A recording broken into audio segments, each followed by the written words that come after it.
The cover design has a light gray bar across the top with the title Invisible written in all capital letters with parentheses around the in.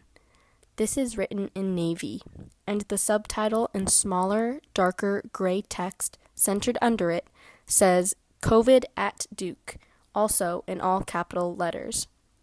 The main image is a picture of the Duke University Chapel, located on West Campus, upside down against a blue sky with some white cloud coverage.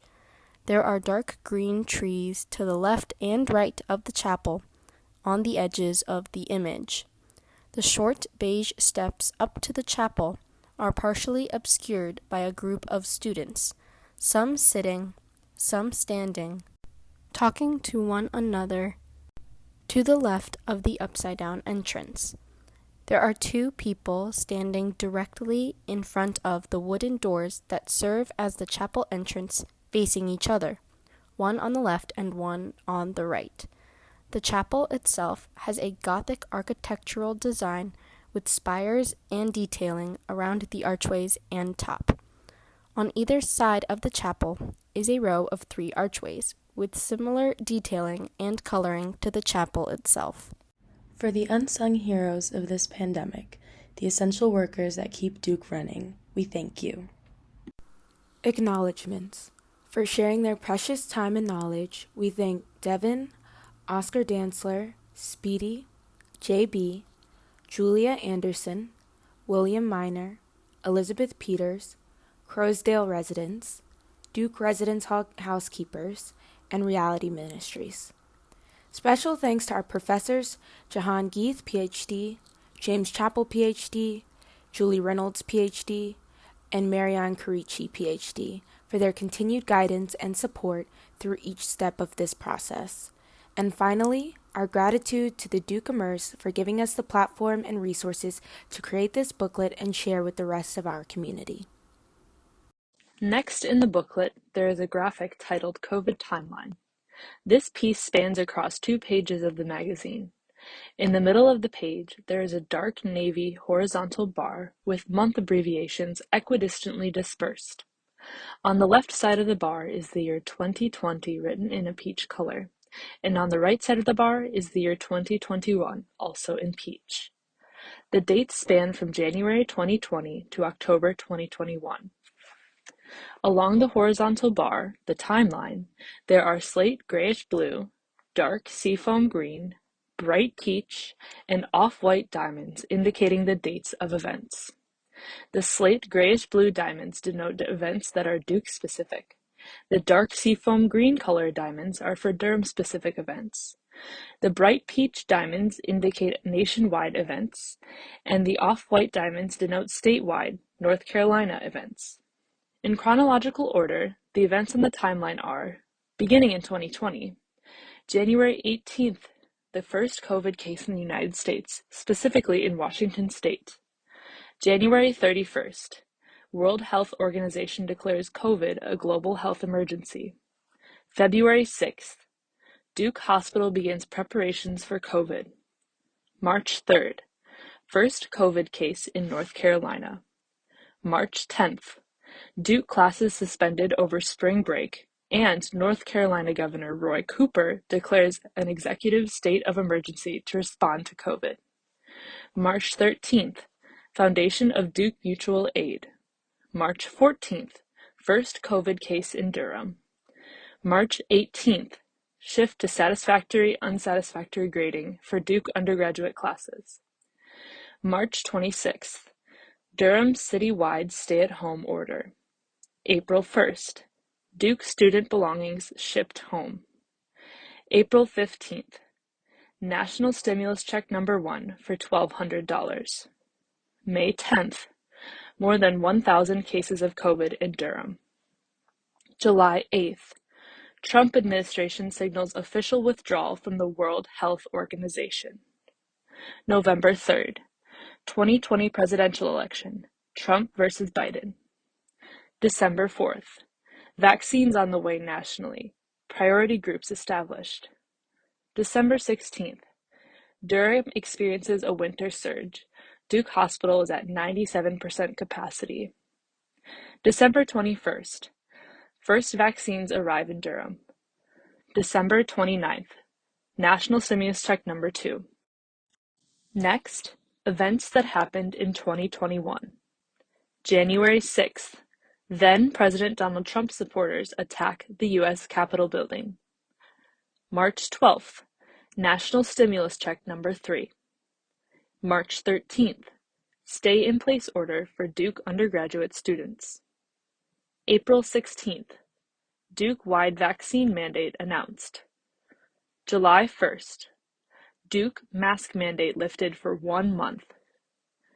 July 22nd. Vaccine mandate for Duke healthcare workers. August 7th. North Carolina state declaration of emergency in response to the Delta variant of COVID-19. August 21st. The Blue Devil Return event occurs as Duke students return to campus. September 2nd. Parent outrage as Duke undergraduate classes go online. October 1st. Vaccine mandate for staff enforced, resulting in termination if not vaccinated. Table of Contents. Mission Statement. To the Duke community.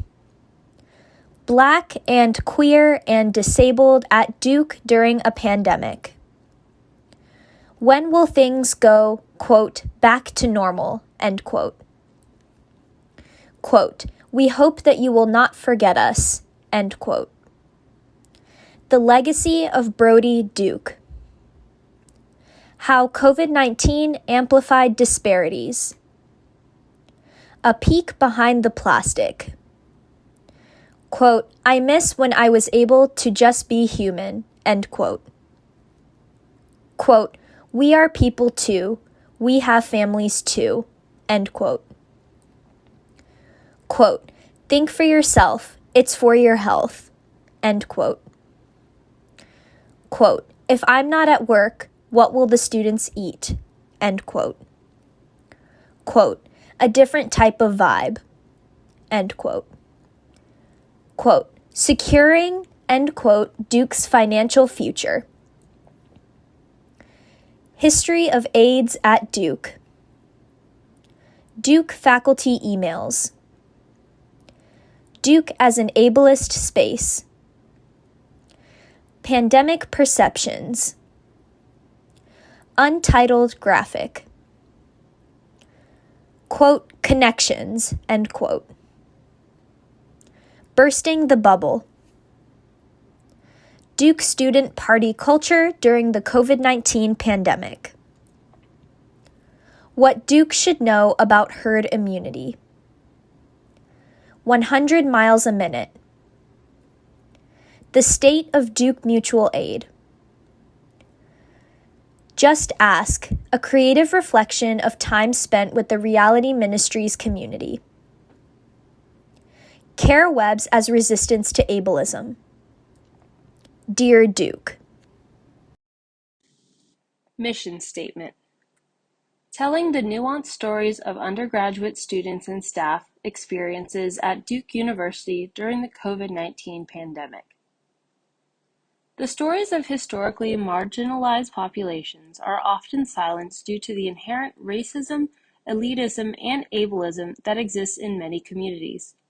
We aim to uncover these stories to create a more holistic perspective on the COVID-19 pandemic within the Duke community. In this book, we analyze letters and articles from past pandemics, such as the influenza of 1918 and AIDS, in order to gain a historical context of what life was like at Duke for both staff and students, and draw parallels to our current pandemic. Additionally, by interviewing Duke staff, Duke contracted workers, Crowsdale Village residents, and reflecting on our own experiences, we consider the unique stories of each individual while highlighting common trends across the many experiences. In this, we acknowledge that each person has faced distinct challenges throughout the pandemic, yet some similar themes were interlaced in each story. We also hope to foster a deeper understanding of Duke financing and the Duke Endowment by analyzing the actions made by administration and students to protect the university under the wake of the COVID-19 pandemic, and how those decisions impact faculty, staff, and students. It is also important to address the ecology and epidemiology of this disease, and we discuss the biological details of COVID-19 along with its social and psychological impact to provide a more comprehensive view of the pandemic on Duke's campus. Despite physical health remaining at the forefront of COVID-19 data, the worsening mental health of students, faculty, staff, and the community as a whole is a crucial component of understanding the lasting effects of the pandemic. Through the therapeutic form of graphic medicine, we aim to highlight the effects of the added stressors and anxieties that have accompanied the COVID-19 pandemic. The goal is to shed light on universally experienced mental health issues that deserve to be addressed and destigmatized, particularly on college campuses such as Duke. Asterisk 1. The scientific database of knowledge about COVID-19 continues to grow and evolve with time and further research. The information included in this booklet is, to the best of our knowledge, the most current information that exists on COVID-19. Asterisk 2. By no means is this an all-encompassing depiction of COVID-19 experiences within Duke, let alone the world. We aimed to highlight some voices that are often suppressed and accentuate common trends among individuals. Duke Office of the President, March 10th, 2020. To the Duke community. For the last several weeks, the Duke-wide task force has been working diligently to prepare for and plan our university's response to COVID-19. In the past few days, it has become clear that the spread of the virus continues across the country. Even though this is due to circumstances beyond our control, we can take steps now to minimize health and safety risks to Duke students, faculty, staff, and the larger community, especially as students and faculty prepare to return from spring break. To be sure, Duke University and Duke Health will remain open, and many of our operations and activities will continue, though with adjustments to working conditions. Based on the latest data and guidelines from the Centers for Disease Control and Prevention, input from our own faculty experts, and in consultation with the Academic Council and the Board of Trustees, we have adopted the following policies on classes, residential life, travel, events, and visitors to campus, effective immediately. These policies apply to Duke University and Duke Health. Academic and residential life. Duke is committed to maintaining our daily operations, completing the semester, and ensuring that all students can fulfill their academic requirements as planned. We will, however, institute a series of social distancing practices to protect the health and continuity of our community. First, all on-campus classes will be suspended until further notice, and we will transition to remote instruction, video, and other forms of delivery for all undergraduate, graduate, and professional schools. In order to provide time for students and faculty to make this transition, undergraduate spring break will be extended to Sunday, March 22nd, and classes will resume on Monday, March 23rd. Graduate and professional schools will notify their students about their specific schedules. Second, all undergraduate, graduate, and professional students who are currently out of town for spring break should not return to Duke campus if at all possible. We know there are undergraduate students who are on campus at the moment or who will need access to campus housing this week because of a variety of circumstances. These students who will need to return to campus, even briefly, must register with Student Affairs in advance so we can support a limited on-campus population. Students who do remain in campus housing or in the Durham area should be aware that access to many facilities and services, including dining, recreation, and libraries, will be limited. In addition, student activities and gatherings will be curtailed. This was not an easy decision to make and came only after reviewing the range of options available in light of the rapidly changing situation in North Carolina and nationally. The goal is to minimize situations in which members of our community might be exposed to those who have COVID-19 and to protect our students, faculty, and staff who might be at elevated risk. This approach is consistent with recommendations from the public health officials and also mirrors the actions taken by many universities across the country. We know this presents a significant disruption to everyone's studies, research, and work, and also prompts many questions and concerns. By tomorrow, Wednesday, undergraduate, graduate, and professional students, as well as faculty, will begin receiving specific information from the university, their schools, and student affairs about plans for courses, information technology, and support services. In addition, we are developing plans to provide residential students with a prorated reimbursement of any previously paid and unused housing and dining fees. Further information on those plans will be forthcoming. Travel. At this time, we are also suspending all non-essential university-funded travel, both domestic and international. Requests for exceptions should be made to your supervisor or dean. This, of course, does not include personal activity, but we urge you to seriously reconsider any plans for long-distance travel and visits to areas that have been significantly impacted by COVID-19. If your recent travel has included an area with active communal spread of coronavirus, and if upon your return to Durham you exhibit signs of illness such as fever, cough, or difficulty breathing, you should contact Student Health 919-681-9355 or Employee Occupational Health and Wellness 919-684-3136 for further direction before coming back to campus. If you do choose to travel for personal reasons, we strongly encourage you to use the Duke Travel Registry so you can be reached in the event of changing circumstances. Events. We recognize that there is considerable concern and uncertainty about events that are scheduled to take place on campus for the rest of the semester, including many of our prospective student visit programs.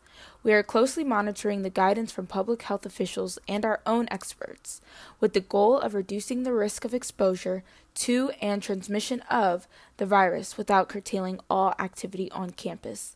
Effective immediately, we are postponing, canceling, or virtualizing any Duke-sponsored in-person event with expected attendance of more than 50 people taking place on campus or off campus between now and April 20th.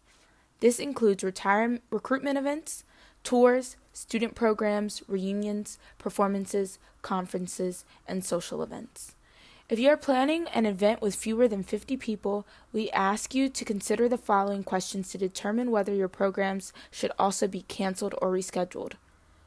Will the program be in close quarters or require considerable personal interaction? Are any attendees scheduled to stay in personal homes? Are participants coming from locations with high infection rates? Will a significant number of attendees be in high-risk categories, including individuals over the age of 60? Is there an elevated risk to staff who will help prepare for your event, serve your guests, and clean up afterward? If the answer to any of these questions is yes, then we strongly urge you to cancel, postpone, or virtualize the program. For all events and meetings, we urge faculty, staff, and students to remind each other of good hygiene practices, to voluntarily remove yourself from the event if you are not feeling well, and to make accommodations for ill or self-quarantined individuals. Further guidance on athletic events will be forthcoming. We will continue to assess our policies to address changing circumstances, including a potential extension of the April 20th deadline. For all events, regardless of the size, please follow these precautions. Encourage hand washing and hand sanitizing.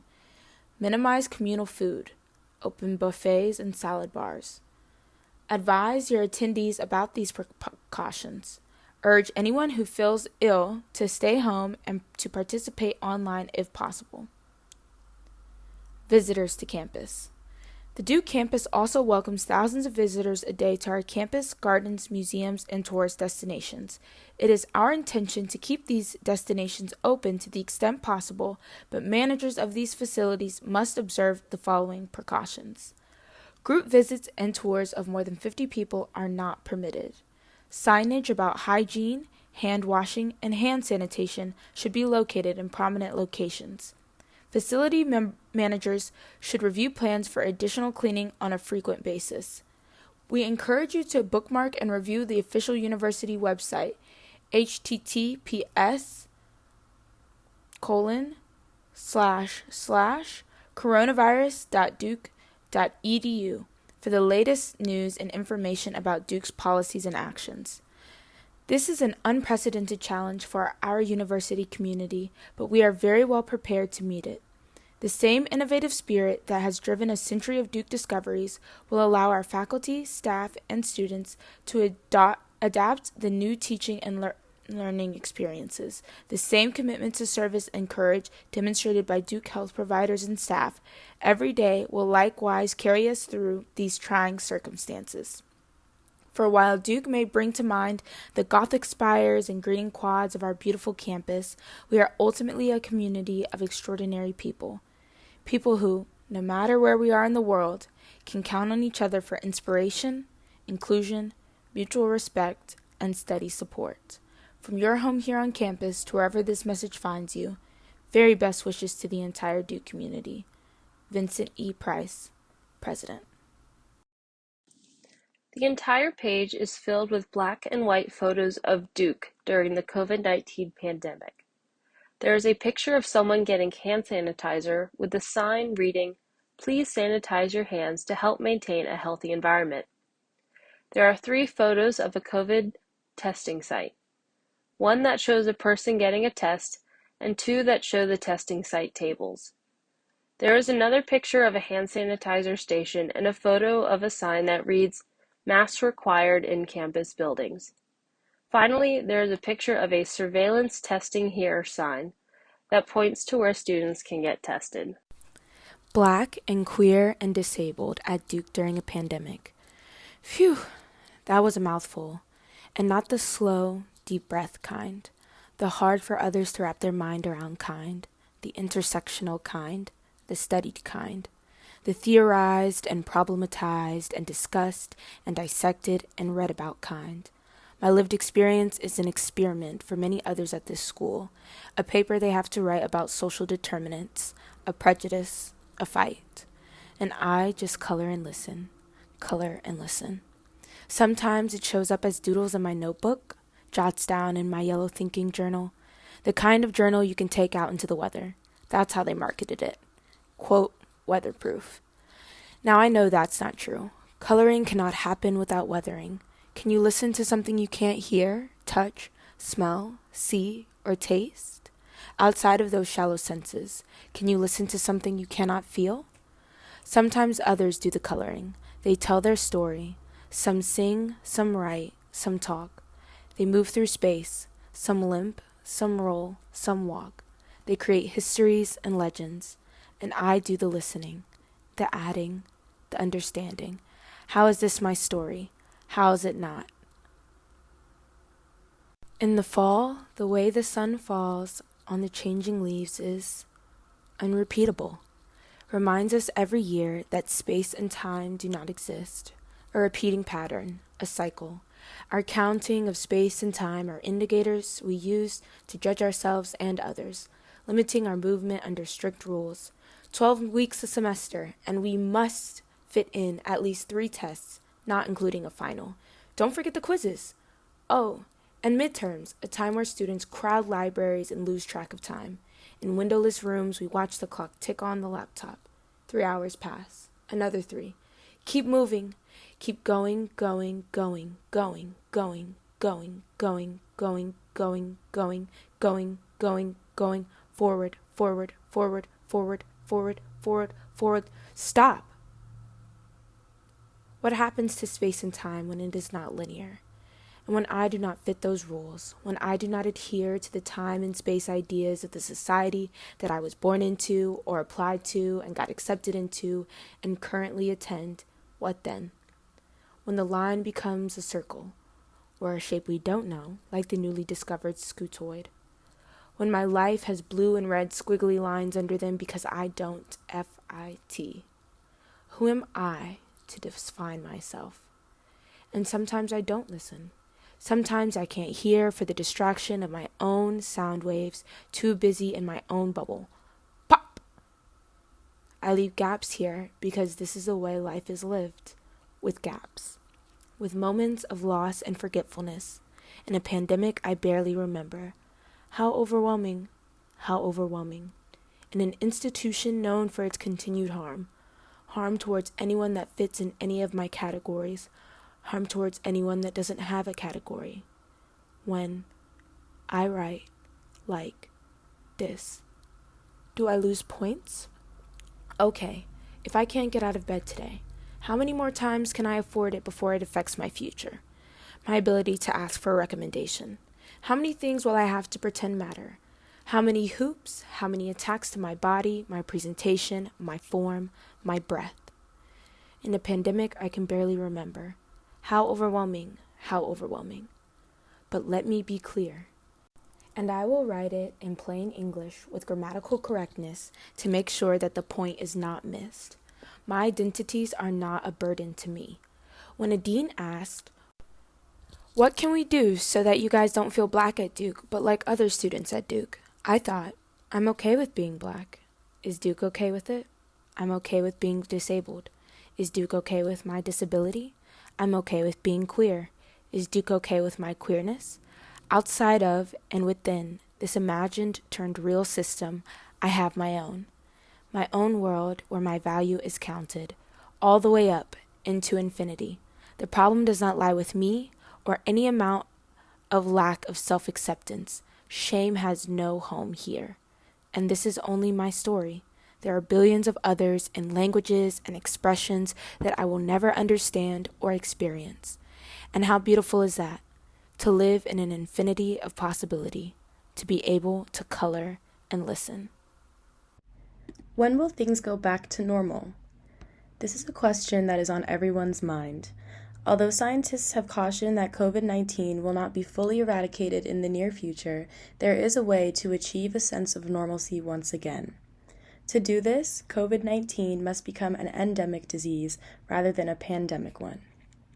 What is an endemic disease? An endemic disease is present in a population at stable, low levels over time.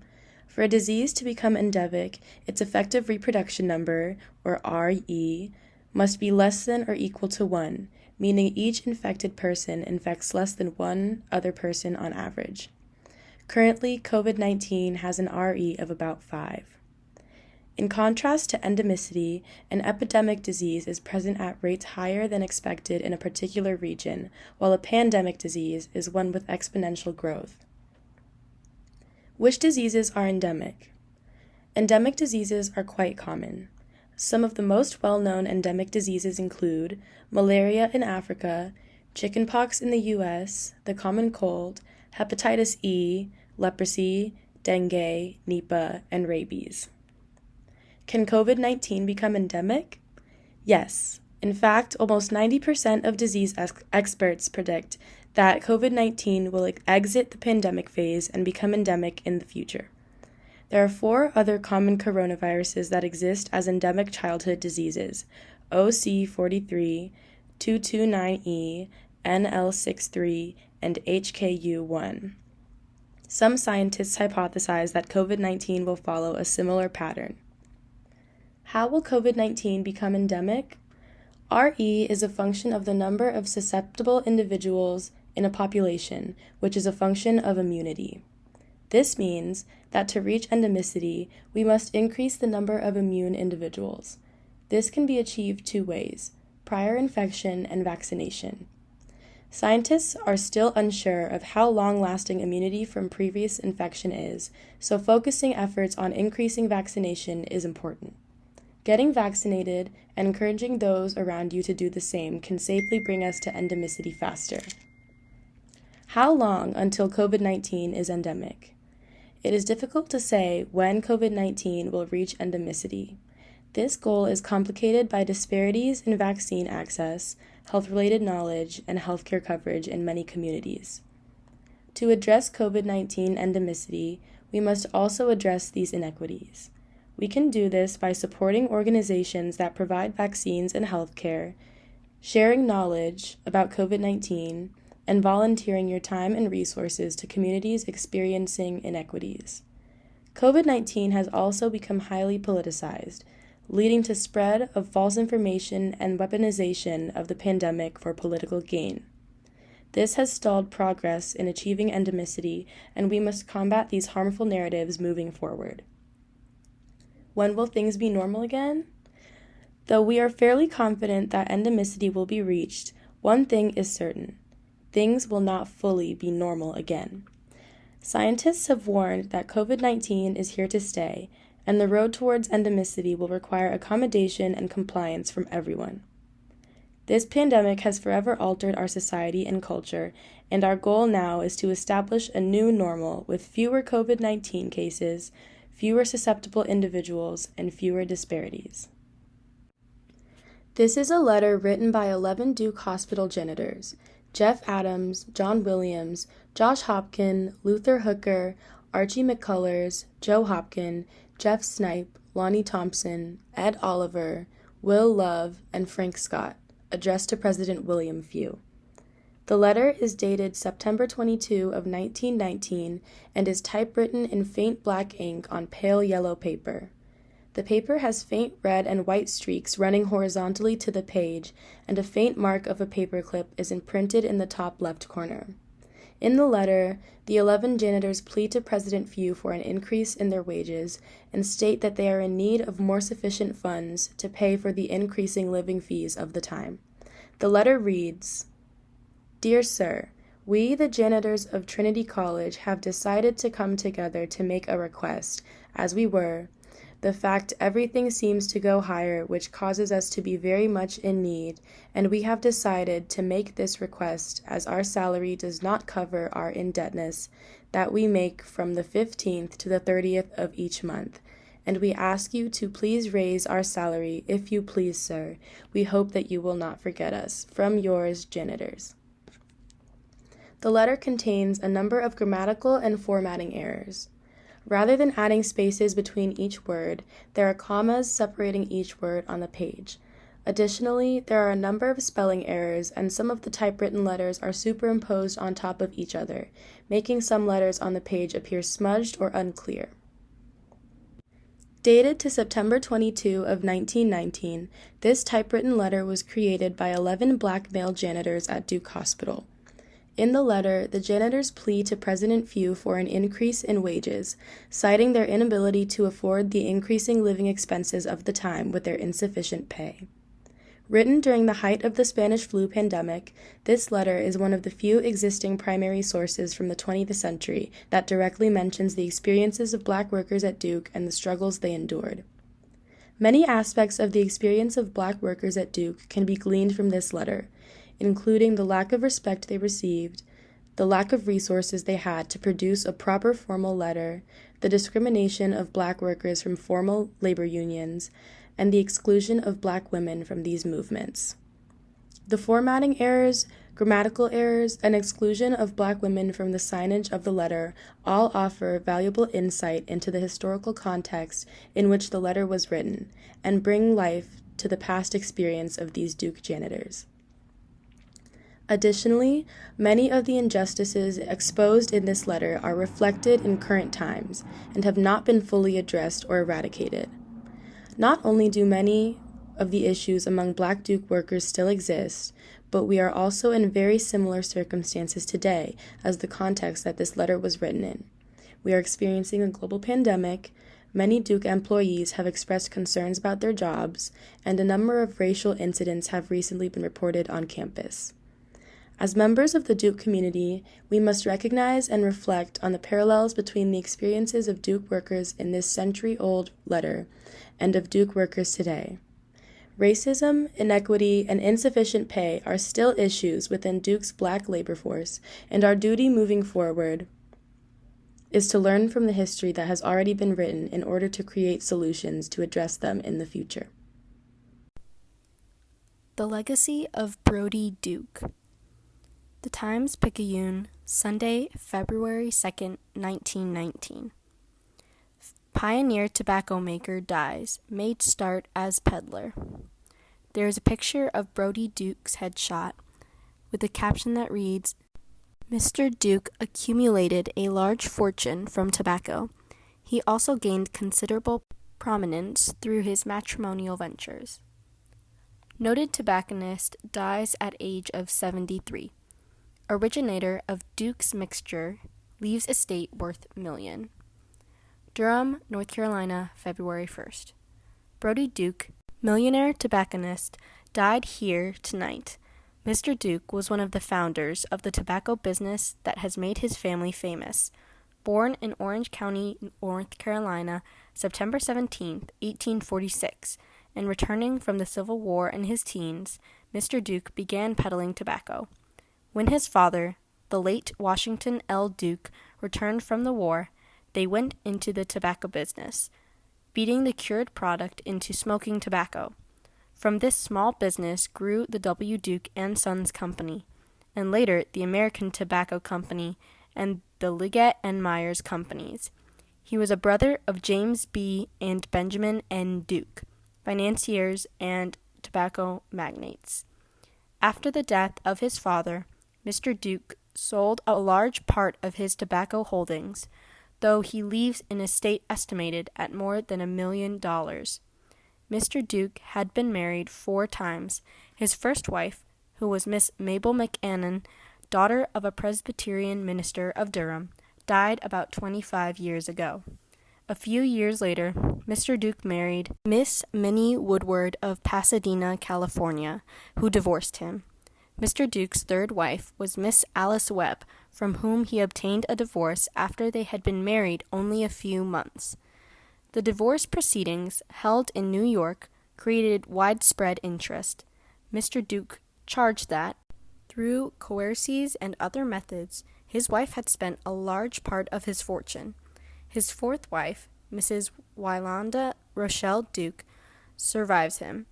They were married in Washington, D.C. in 1910.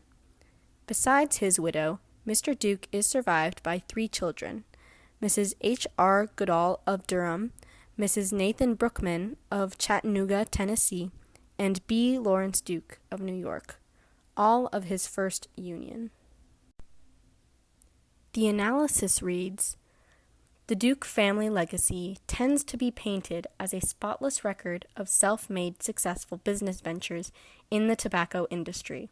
However, the technicality that erases culpability in the participation and perpetuation of slavery in the antebellum South in the late 19th and 20th centuries resides in the distinction between renting and owning slaves.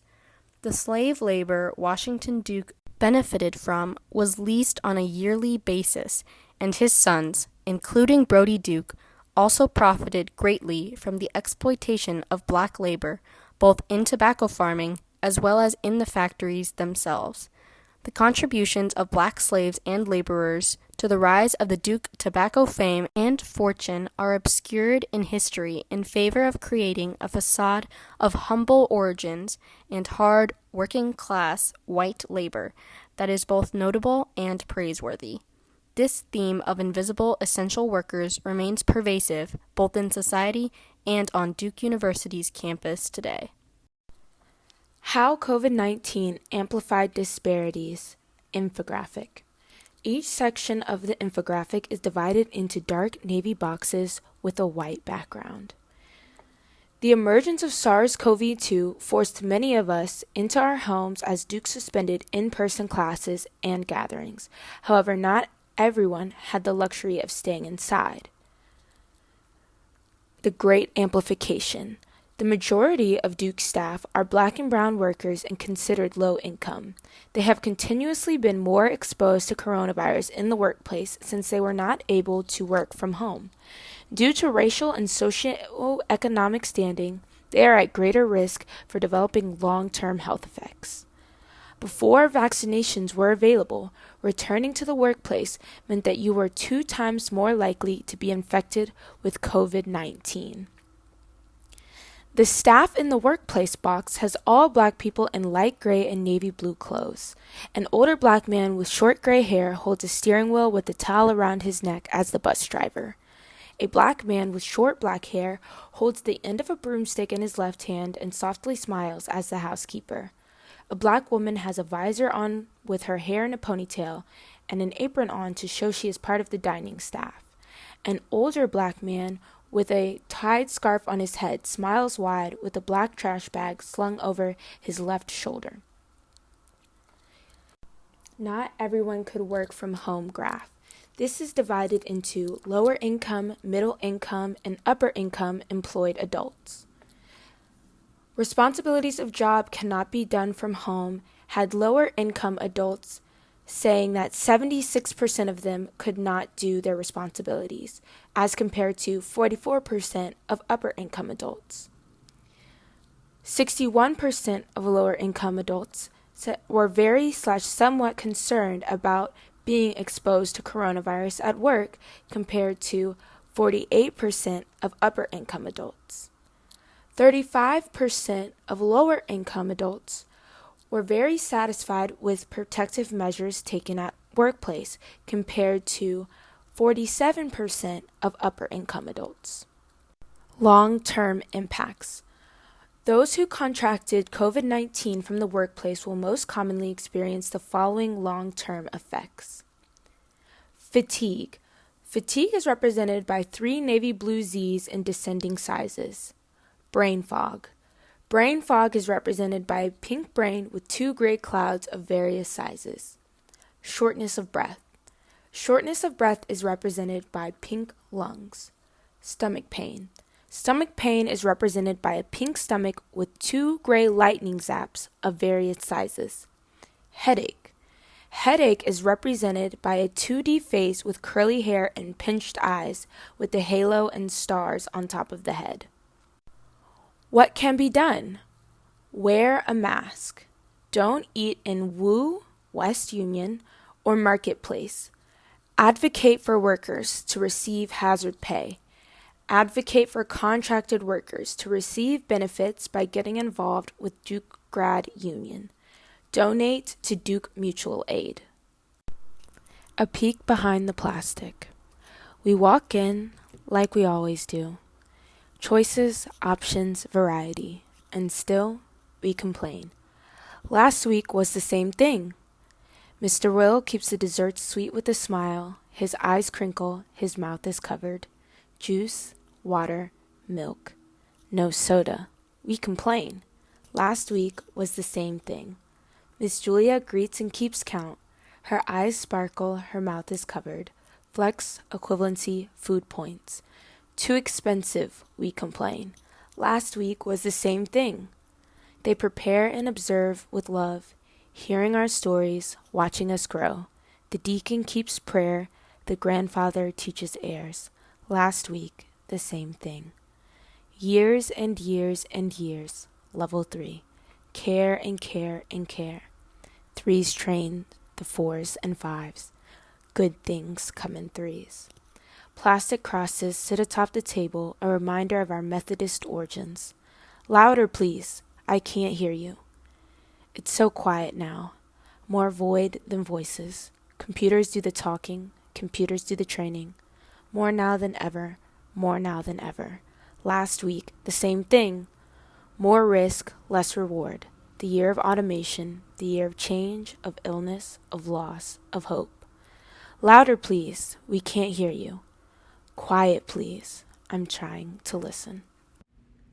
If you are a current Duke student, you have most likely had the pleasure of interacting with Broadhead Center employee Devin.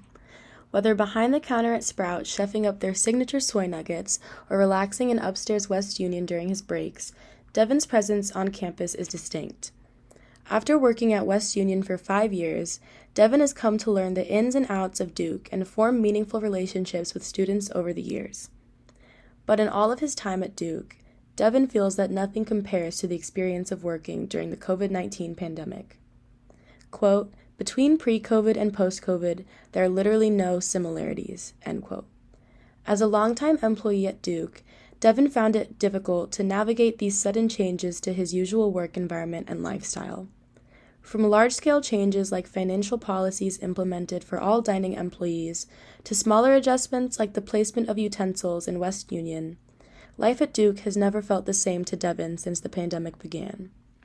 When reflecting on how life has changed since the pandemic, Devin stated, quote, "I miss when I was able to just be human," end quote. Devin shared that one of the most frustrating aspects of this entire pandemic has been a lack of reliable information, along with the rapid spread of false information. With misinformation about coronavirus and the vaccine spreading across the globe, Devin has been mindful of the information that he engages with and encourages others to do the same, urging people to, quote, stay off the internet, end quote, and research COVID-19 on their own time. Quote, I have never really been one to just go with what everyone else says.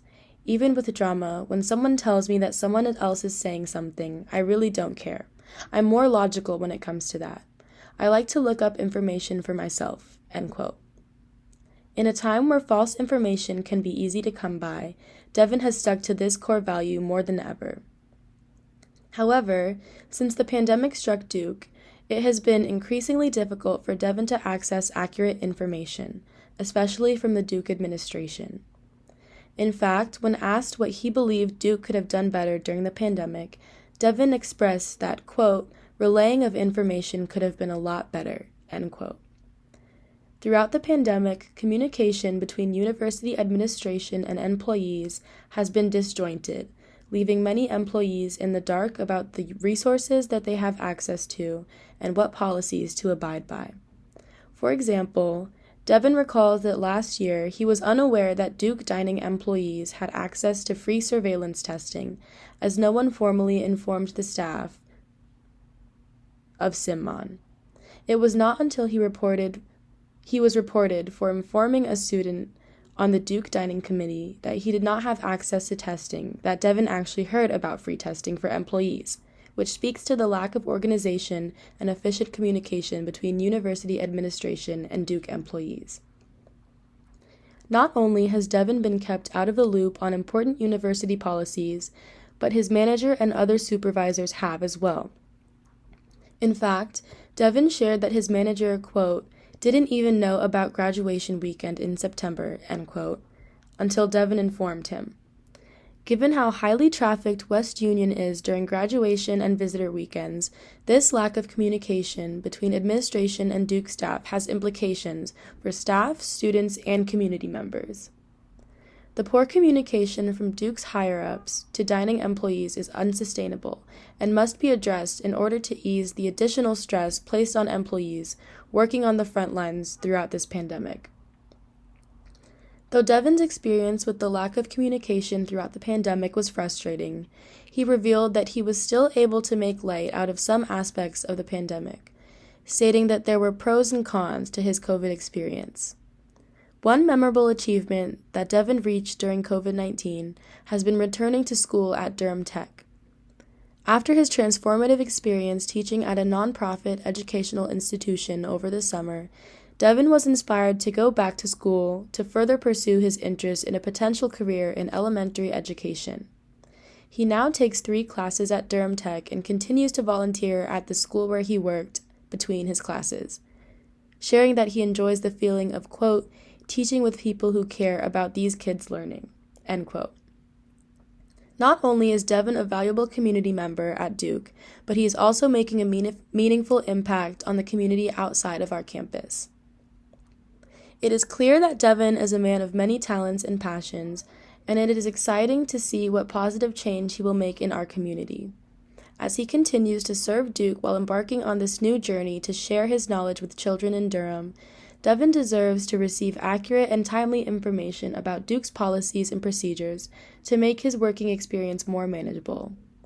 Duke owes it to Devin and all the other dining workers like him to be fully transparent and efficient in communicating key details throughout this pandemic. In this photo, Devin, a young black male in his early 20s, stands in the shade of a tree on a sunny fall afternoon. There is grass behind him with leaves on the ground, and the corner of a building is faintly shown in the left corner. Devin is wearing a pale pink shirt with a black jacket unbuttoned on top of it. The black jacket has many colorful patches sewn onto it. Devin is also wearing a red and gray backpack, and both straps are on his shoulders. He wears a white mask, and the lower half of his face is covered. In this photo, 2 female workers stand behind the counter at Sprout, Duke's vegan dining location. The worker on the left is a young black woman with one arm on the counter and one arm extended to her left.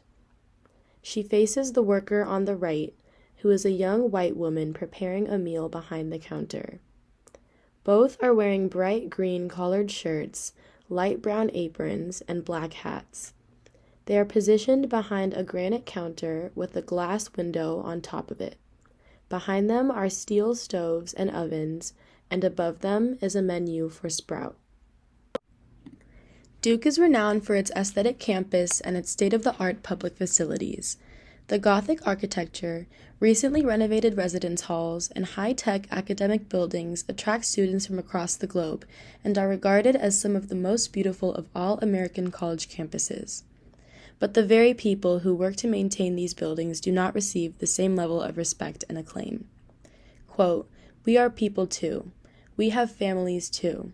My life might not be the same as yours, but I still got things to do." End quote. This quote comes from a housekeeper in a residence hall of Duke University. Despite all of the recognition that Duke gets for its picturesque campus, the workers responsible for the upkeep of these buildings remain, quote, "overworked and under-recognized," end quote. This housekeeper, A.B., is just one of several university housekeepers who have toiled in the shadows for years. Though this lack of recognition and respect for housekeepers at Duke is not a new occurrence, the COVID-19 pandemic has amplified many of the injustices that these housekeepers have been facing for years. A.B.'s experience with working throughout the pandemic speaks to the burden that the pandemic has put on many housekeepers. During our conversation about how working pre-COVID compares to working post-COVID, she shared that, quote, "Some things have changed a lot, but some things have been the same and they done just gotten worse," end quote. A.B. revealed that dorm housekeepers were required to work longer hours, carry out additional rounds, execute more safety procedures, and work in more buildings than their normal throughout the pandemic, all at the expense of their break hours and personal time. Though the exploitation of housekeeping staff has been an issue even before the pandemic, working in the midst of the COVID-19 pandemic has only exacerbated this issue, she shares. Among all of the things that worsened during the pandemic, what surprised A.B. the most was the increase in messiness among students in her dorm. Cleanliness has always been an issue in the dorm A.B. works in, but she shared that throughout the pandemic in particular, quote, "These kids really don't care. They really don't pick up after themselves," end quote. A.B. described some of the shocking scenes she has dealt with throughout the pandemic. Food left in bathroom sinks, unclean vomit in public restrooms, food and messes left in the kitchen and common room, and students roaming the residence halls without masks. Quote, "It makes it harder to come in every day. If you wouldn't want to clean up that mess you made, why would I want to?" End quote. In a time where sanitation and health consciousness are more critical than ever, students have put A.B. in a difficult position that endangers not only her safety, but also the safety of her loved ones. A.B. lives at home with her boyfriend, some of her children, and her grandchildren. Additionally, not all of the people that she lives with are vaccinated, and some have chronic health complications. This adds an additional layer of anxiety to A.B.'s job. With her village waiting at home for her every day, A.B. worries that her high-risk work environment might be putting her loved ones in danger. What A.B. wants her students and employers to realize is that, quote, "housekeepers are humans too," end quote, both on the job and outside of it. Outside of her housekeeping job, A.B. loves to cook for her family, take her grandchildren to the park or pool, organize parties with people in her neighborhood, and travel with her friends. However, with the anxiety and looming threat of COVID exposure that comes with her job, she has been unable to participate in many of the activities that she loves. It is unfair that the poor choices of students and disregard for housekeepers has taken a toll on A.B. and the people in her life, and it is our job to give A.B. and her coworkers the respect that they truly deserve. Even though this profile is entirely anonymous, I want to emphasize the humanity of A.B. and the other housekeepers she works alongside. There are hundreds of stories, experiences, and anecdotes embodied by these two initials, and this profile does not even begin to scratch the surface of her life. This one profile does not embody all of the diverse experiences of Duke housekeepers throughout the pandemic, but I hope that it prompts us as Duke community members to recognize the humanity of our housekeepers and to recenter their voices in discussions about Duke's campus and community. So next time that you find yourself admiring a beautiful building on campus, stop to think about those who clean, prepare, and service these buildings in order for us all to enjoy them. Get back into the groove. Another wonderful member of the Marketplace staff, Hassani Hunt, started at Duke in 2013 when he was brought on to work in the dish room. It was here that he first became a part of the vibrant, interactive culture between students and staff that makes Marketplace so special. Looking back on his time there now, it is clear that Hassani has no shortage of positive memories, with the majority being interactions with students. Some of his favorite memories include pointing out a visible planet in the sky to a group of students, rap battles in the dish room, helping a fraternity with a scavenger hunt, and even being introduced to shooters by some of the students.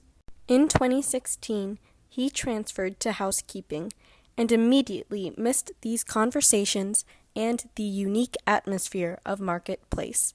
So, in 2017, he transferred back, still a part of the housekeeping staff. For Hassani, the Marketplace experience and working at Duke in general has really been changed a lot by the COVID-19 pandemic. For a place that has always been so active, bustling with students, club recruiting, posting event ads, etc., the pandemic has slowed everything that makes Marketplace special to a screeching halt. The horrible result being that a lot of the workers there were out for months, with no food to prepare and no students to chat with. Last year, housekeeping started off only being called into work for 1 day every 2 weeks. During those 2-week periods, Hassani had to wait and see if he would even be allowed to go in the next time he was supposed to. The uncertainty of the status of the pandemic on campus was a major factor in the time he spent and worked at Marketplace. It just didn't feel the same, Hassani remembers, noting how deserted the building was, how weirdly empty it felt. Luckily, he was compensated for these periods of off time. So, at the very least, Duke made sure to pay the housekeepers during these unprecedented times. However, the dangers of the housekeeping job especially seem to merit more than just compensation. Hazard pay, as it were, was not provided to essential workers like Hassani. Cleaning the bathrooms, vacuuming and stirring up dust, and taking out the trash in the COVID-19 testing room above Marketplace are just some of the dangerous duties he is responsible for, but no extra protection or remittance was given. All the staff was given the same blue cloth masks that the students got, but they were too thick and weren't ideal for the type of labor Hassani was doing. In terms of extra compensation for these high-risk jobs, it seemed like it was a whole thing, he remarked, remembering how he was trying to get hazard pay and other employees were also fighting for it, but it didn't work out. While it helps to see that hazard pay at least warranted a discussion with Duke, it appears as though there was some red tape or hesitation to move forward with any actual implementation of a hazard pay system. For hard-working people like Hassani, it is crucial that good protocols for distributing hazard pay are established in the near future to be better prepared and show appropriate appreciation to Duke's essential workers. Communication also broke down in the chaos of COVID-19. particularly between the different branches of Duke working on establishing guidelines and procedures, and the rest of the essential workers on campus. Marketplace was completely shut down twice due to outbreak-incurred quarantine measures, and Hassani felt like communication didn't come through during those times. The risk was high, but he didn't even know Marketplace had been classified as a quarantine zone until he showed up there for work. He ended up calling HR to see if he should still work, and they told him to call Duke Wellness. When he called them, Duke Wellness told him to call his supervisor, who then told him to call Duke Wellness. After a convoluted string of phone calls, he was eventually told yes, to go into work anyways, despite it being a quarantine zone. The next day, he was notified that he should not go into work because it was a quarantine zone.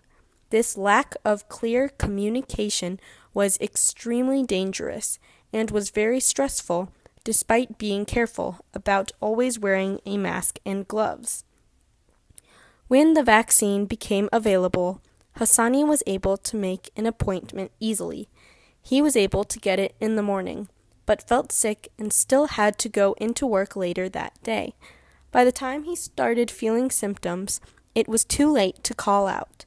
For essential workers who have specific work hours, it would have been much more helpful if Duke had incorporated a day off after receiving the shot to allow the side effects to run their course. Many students received the luxury of accommodations from teachers or more flexibility about when to get the vaccine, since it hadn't been required yet. For Hassani, who finds the testing process very uncomfortable, the vaccine was required to be able to bypass testing. So for him, there was less flexibility, leading him to have to go to work with chills and extreme fatigue. Now, however, thanks to the vaccine and other precautionary measures, there are more and new faces and the opportunity to start interacting with the students again. Hassani is glad that it feels more normal again. For him, it's great to see the environment lively again and to get back into the groove of the real marketplace experience. Hassani knows the workplace environment as one full of great workers and students, and is glad to be back in Marketplace with all these amazing people. It is his hard work that has made this return to normalcy possible. Without Hassani and the rest of the Marketplace staff, the quintessential freshman experience would never have bounced back so quickly. Duke students especially are all grateful for the work that they do every day to make such a positive dining experience on campus possible. I hope that in the near future, and for many years to come, extraordinary people like Hassani receive the recognition, compensation, and respect that they deserve for facilitating such a key part of campus culture, and for creating such a wonderful atmosphere for students and staff alike. The picture included is on a fold-out plastic sign with a green backdrop and white header that says Marketplace Express Food Trailer. On the green backdrop is a brief list of the menu items for Monday through Sunday that week. The sign is right outside Marketplace, right in front of the concrete steps leading up to the door. There are students walking by in the background. Few people have a more notable presence on campus than Duke Chapel's head custodian, Oscar Dantzler. A longtime Durham resident, self-proclaimed Duke Chapel tour guide, and friend to many students and staff, Oscar wears many hats around campus. Oscar has worked at Duke Chapel for 24 years, and yet he, quote, feels like he could stay here forever, end quote. Though his joyful smile and warm-hearted personality may not show it, Oscar's job requires hard work, long hours, and extreme dedication. He arrives on campus at 4:30 a.m., clocks in by 5 a.m., works until 1:30 p.m., and often remains on campus to brighten the days of students and fellow housekeepers. Throughout the pandemic, his job became even more laborious, as he was assigned to service 2 other Duke buildings and spend additional hours, quote, disinfecting, sanitizing, and locking up all the buildings, end quote. Although working during the pandemic was often tiresome, Oscar remained his usual cheery, positive self through it all, sharing that, quote, there was never a moment when I thought I was losing momentum. My love for the students kept me going, end quote. Off the clock, Oscar enjoys 2 things the most, traveling and concerts. In fact, Oscar shared that some of his favorite memories took place in Rio de Janeiro, Brazil. When talking about his experience at the Carnival Festival in Brazil, he remarked, quote, I could go there every other week, end quote. Some of his other favorite locations to travel include New York, Florida, Colorado, and Madrid. Additionally, he shared that he has been attending concerts at the DPAC from his favorite artists for years, including The Temptations, Elton John, Bob Dylan, Willie Nelson, and the Rolling Stones. Oscar revealed that traveling and attending concerts are both incredibly therapeutic for him, as they help, quote, cure the pain of losing his mother, father, and 4 of his brothers and sisters, end quote. However, since the dawn of the pandemic, Oscar has missed out on these 2 hobbies, which has been one of his most upsetting losses. When reflecting on his overall pandemic experience, Oscar shared that he was quite satisfied with Duke's response and that he was most thankful for Duke's testing and contact tracing efforts. Compared to other schools across the nation, Oscar believes that Duke has led the nation in its preventive efforts along with its scientific trials for the vaccine. When asked what he thought about student behavior with regards to COVID protocols, Oscar commented, quote, if we were rating 1 to 10, I would say the students I know were at a 9, end quote. Overall, Oscar is very thankful for the early initiative that Duke took with COVID prevention efforts, along with the sense of responsibility to follow guidelines that the students he knows demonstrated. However, Oscar also recognizes that not everyone feels the same sense of duty to protect themselves and their communities during the pandemic. Specifically, he expressed frustration with those who refused to receive the vaccine. As one of the first university staff members to receive both the initial vaccine and the booster shot earlier this semester, Oscar has, quote, never had no hesitation, end quote, about trusting the science and stopping the spread. Quote, you've trusted these doctors to help your mother give birth to you and give you all your other shots, but now you don't trust them, end quote. Oscar encourages all Duke community members to do their part in preventing the further spread of COVID, urging everyone to, quote, think for yourself, it's for your health, end quote. Oscar's main priority at Duke has always been the health, well-being, and protection of students.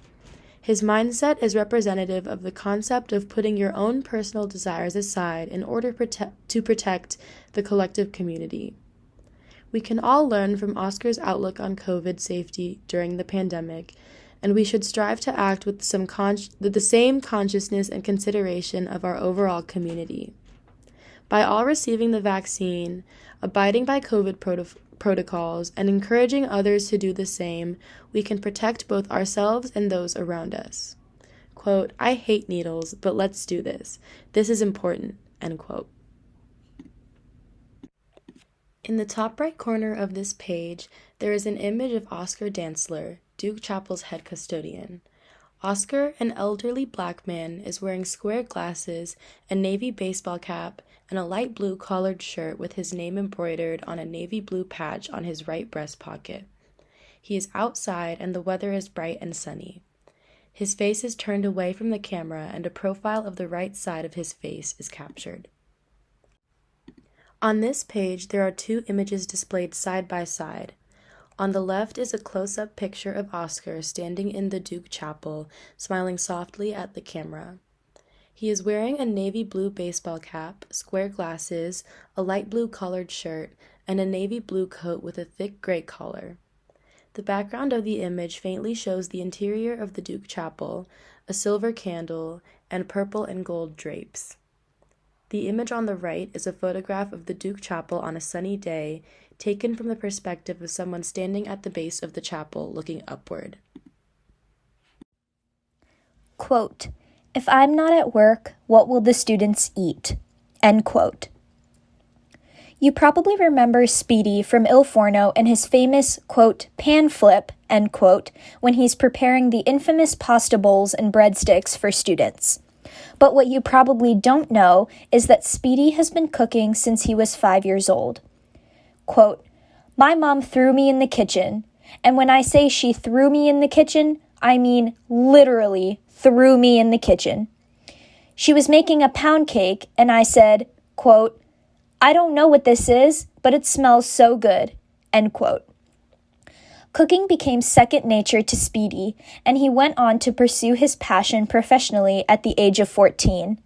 Now, he aspires to open his own restaurant, 2 food trucks, and a small bakery with a versatile menu suited to all his customers' tastes.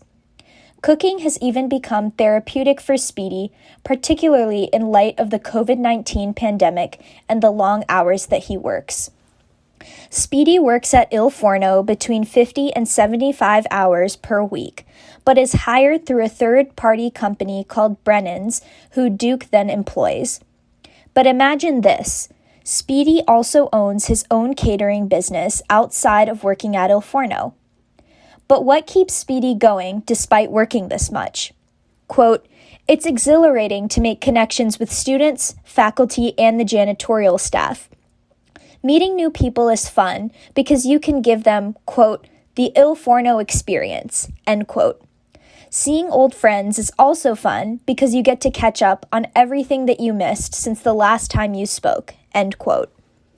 However, during the COVID-19 pandemic, his interactions with students have altered, but Speedy and his coworkers are, quote, "trying to treat COVID days like they are any other days," end quote. Greeting students with high fives and handshakes has turned to kicking feet out and elbow punches, but Speedy is grateful that students are not overstepping boundaries. Some of the students that Speedy has gotten to know over the years still stop by Il Forno, even if they are going to a different restaurant. In fact, Speedy doesn't even see his work at Il Forno as an actual job, even during the pandemic, because of his love for the students. Speedy worries about them like they are his own family. Quote, "I work such long days, and it can be exhausting, but if I'm not at work, what will the students eat?" End quote.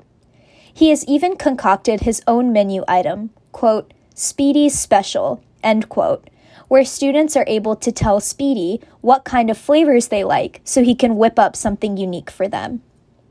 Speedy's love for people and passion for cooking has made the pandemic a, quote, "blessing and curse," end quote, for him. His positivity and compassion brings a sense of normalcy to a situation that no one expected and one that we are still currently living through.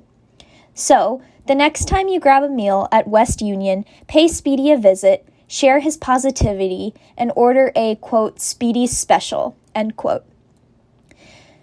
The picture below the title and embedded within the written piece is a photograph of Speedy preparing a chafing dish to place along with the food setting pictured in the foreground of the image. Speedy is wearing his black chef's uniform with a chef's hat, and his head is turned back, looking towards the camera. In front of him is a food arrangement with apples placed along the table and glass bottles of cider placed in boxes behind the apples. Quote, "A different type of vibe," end quote. Quote, "I pray to God everything goes back to normal," end quote. This is the sentiment of JB from Devil's Craft House, but also of many people living through the global pandemic, including the students JB interacts with on a daily basis while he is on the clock. Moving to Durham was a, quote, "no-brainer" for JB. He moved because of his friend and the better opportunities in store for him to grow as a person. He's been a contract worker for Duke for almost 8 years and really enjoys what he does. Quote, I love impacting and meeting new people and making friendships over 4 years. I'm a very positive dude. I'm always putting smiles on people's faces. End quote. For JB, working at West Union pre-COVID was, quote, a different type of vibe, end quote. He felt like his interactions with students were more lighthearted and easier. Giving, quote, good vibes, end quote, to people was a lot more fun for JB. But now, during the COVID-19 pandemic, he feels completely different. Despite his respect for safety protocols, the restrictions in place prevent him from interacting with students in the way he once remembered. Additionally, JB has witnessed changes in work dynamics which render workers too exhausted to deal with people and work. The origin of this frustration lies in having to interact with students who openly do not follow COVID-19 public health safety protocols and a lack of understanding of certain places being understaffed. However, JB takes this in stride by accepting that some, quote, know they shouldn't be doing certain things, but they continue to do them, and at some point, there is no point in continuing to enforce, end quote. Fortunately, JB has experienced respect from the majority of students and is able to be straightforward with them that they are understaffed and trying their best, but that they want to make sure that the students can still, quote, get to class in time and not be hungry, end quote. The complexity of JB's pandemic experiences at Duke and learning this, quote, new way of living, end quote, takes a lot out of him, end quote. But his drive and ongoing relationships with the students is a testament to the positivity that JB brings to the Duke community. The picture below the title and embedded within the written piece is a photograph of the old chemistry building on Duke's campus. There is a cobblestone pathway leading to the building that also cuts between the grass quad in front of the building. Securing Duke's financial future. Duke Office of the President, May 13th, 2020. This message is being sent to all Duke University faculty and staff. Dear colleagues, over these past few months, the world has seen the best of Duke. Every member of our community has risen to meet extraordinary difficulties that none of us expected when the academic year began with such promise last August. For all that, and on behalf of your colleagues around the world, I thank you. I have never been prouder to be a Blue Devil. Even as we rise to meet the public health challenges and navigate this new world of social distancing and working from home, we must also rise to meet the financial headwinds now confronting us, both individually and collectively. As I noted last month, the fallout from the pandemic has had a significant negative effect on almost every aspect of our operations. Indeed, as predicted, every one of our sources of revenue, tuition, research grants, clinical and patient care services, private philanthropy, and income from our investments and endowment, has already suffered large reductions or is expected to be quite substantially diminished in the months ahead. At the same time, many of our costs continue to rise as we grapple with expanded needs precipitated by the pandemic. The full impact will not be known for several months, but we can estimate that the total decline in revenues will be somewhere in the range of $250 million to $350 million next fiscal year, and could range as high as 15% of our annual operating budget. In anticipation of this downturn, we implemented last month a series of steps to mitigate our worsening financial circumstances, which, except for the Duke University Health System, DUHS, apply to all of Duke University. Reducing expenditures. All schools, units, departments, and programs have suspended all new non-salary expenditures, with any ongoing expenditures greater than $2,500 requiring pre-approval by the Executive Vice President, Provost, or Chancellor for Health Affairs or their designees. Hiring freeze. All staff hiring has been paused until further notice, except for those positions deemed essential and approved by the Executive Vice President, Provost, or Chancellor for Health Affairs, or their designees. Suspending salary increases. For the fiscal year beginning July 1st, 2020, There will be no salary increase for university employees making more than $50,000 per year. Employees earning up to $50,000 who earn satisfactory performance evaluations will receive a one-time $1,000 payment.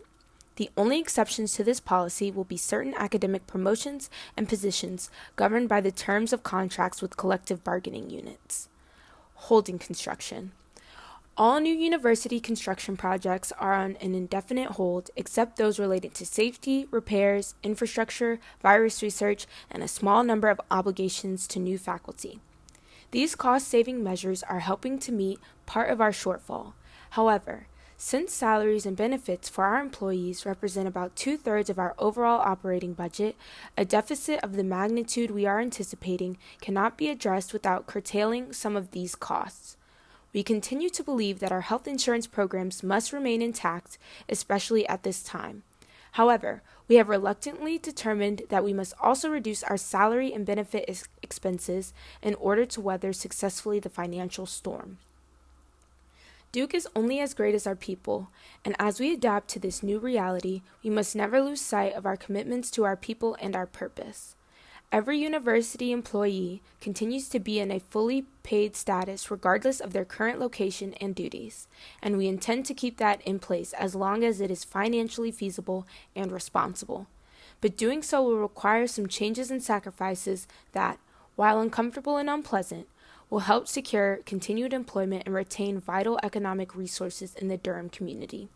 Consequently, the following will apply to all university employees. DUHS employees will receive separate communications. Effective July 1st, 2020, we will temporarily suspend university retirement contributions. To avoid cutting direct compensation, we will instead temporarily suspend all employer contributions to the Duke Faculty and Staff Retirement 403B plan for a period of 12 months. This action does not affect any employee investments. That is, anyone enrolled in Duke's retirement plan can continue to make contributions from their salary. Only the university's separate contributions to these plans will be temporarily suspended. Nor will this impact the employee's retirement plan for our non-exempt employees, which is administered separately. We take this step only after very careful study and deliberation. While painful, it appears our best way forward for two reasons. First, it affects only deferred income and only for 1 year, meaning that regular salaries will continue to be paid throughout the temporary period. Second, this will ensure that Duke can continue to support our employees, their families, and the Durham economy. This action and the other cost-saving efforts noted earlier will result in an estimated savings of approximately $150 million to $200 million next fiscal year and provide, we hope, the necessary resources to sustain and advance our academic programs for the near term. We are also taking additional steps that will affect the approximately 300 university employees earning above the retirement contribution threshold. Temporary reduction of salary for highly compensated employees. University employees who earn more than the federally mandated 403B contribution threshold, $285,000, will also see a temporary reduction of 10% in the portion of their salary above that threshold for a period of 12 months. Specific details will be communicated before June 30th directly to those who will be impacted. Additional voluntary contributions by senior leadership. As president, my reduction above will be doubled to a total of 20%, and the provost, executive vice president, and chancellor will have a reduction of 15% for this period. The deans and vice presidents will also make additional contributions to support our highest priorities in addition to mandated reductions. We take these steps only after considerable study of all the options, and with confidence that this is the best and most equitable path for us at this difficult moment. We will continue to monitor our circumstances carefully and have engaged a comprehensive Team 2030 strategy process to determine what further actions may be needed. Some may wonder why we don't simply draw additional funds from Duke's endowment to address these deficits. You are probably aware that the endowment, which in times of growth is a source of funding for priorities such as student financial aid and faculty chairs is not a, quote, rainy day savings account. Rather, it is a permanent fund intended to provide ongoing support over the life of the university, and most of it is legally restricted for specific purposes. The steps we are taking to secure Duke's financial future are already predicated on spending as much as we responsibly can from our endowment. Indeed, even with the actions outlined here, we expect in the coming year to spend from our endowment, which has suffered considerably by recent declines in the market, at rates that will not be made up for by investment growth, thus further reducing this vital source of long-term income. Our circumstances today are daunting, but we will get through them. We are a strong and resourceful community guided, especially in challenging times, by our shared values of mutual respect, trust, inclusion, discovery, and excellence in all we do. Our work is great and good, and it continues in the face of the pandemic. Last weekend, we conferred degrees on almost 6,000 new Duke graduates, and while we could not share their joy on campus, thousands of you, joined by alumni, friends, and families around the world, came together to mark the moment of their transition from citizens of Duke to citizens of the world. It is for them and for their succeeding generations of scholars and doers that we take these steps now to secure our future. Thank you for all you do to make us the Duke we have always been and the Duke we are destined to become. Sincerely, Vincent E. Price, President. Right after the email is a graph, a bar graph with blue bars, and the x-axis is labeled fiscal year, and it goes from 2011 to 2021, and the y-axis is labeled assets under management from $0 billion to $30 billion. The bars slowly progress from 2011 to 2020 in an upward trend, and then makes a giant jump from a little less than $20 billion to $37.5 billion between the year 2020 and 2021. President Price claims that Duke's financial future is in jeopardy on May 13, 2020, using words such as suffered, negative effect, and substantially diminished to describe the state of Duke's revenue. Endowments at other schools as well as Duke's are heavily invested in risky assets, even though they were historically created as a nonprofit entity to serve the public good by financing universities. Price states our endowment is not a rainy day savings account, justifying the cuts he makes across the board. While he preached austerity, Duke's endowment and other investment incomes provided $656 million, and the endowment saw a $4.2 billion increase. Price set a new precedent under disaster capitalism, defined as the treatment of disasters as exciting marketing opportunities. COVID-19 was that disaster for the endowment, allowing them to invest in risky endeavors, cut back, and install a precedent of, quote, when in danger, the endowment will be protected, end quote. History of AIDS at Duke. Above shows a Duke Chronicle article from November 19, 1997, titled Student Health Services Offer Confidential AIDS Tests, Advice. Below the article states, like during the AIDS pandemic, Duke is maintaining its commitment to testing today during the COVID pandemic. Over the summer of 2021, Duke University was the only university to commit to continued testing of vaccinated students, despite CDC guidelines suggesting this was not necessary.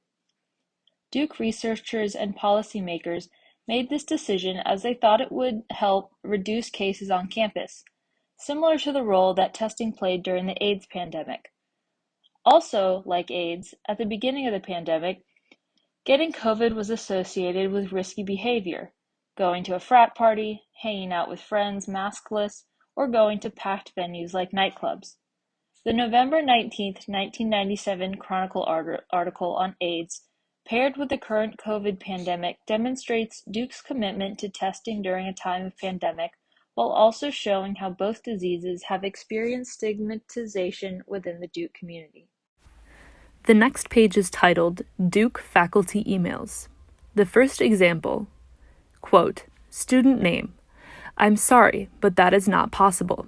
I have no way to reopen the exam on Gradescope after Thursday.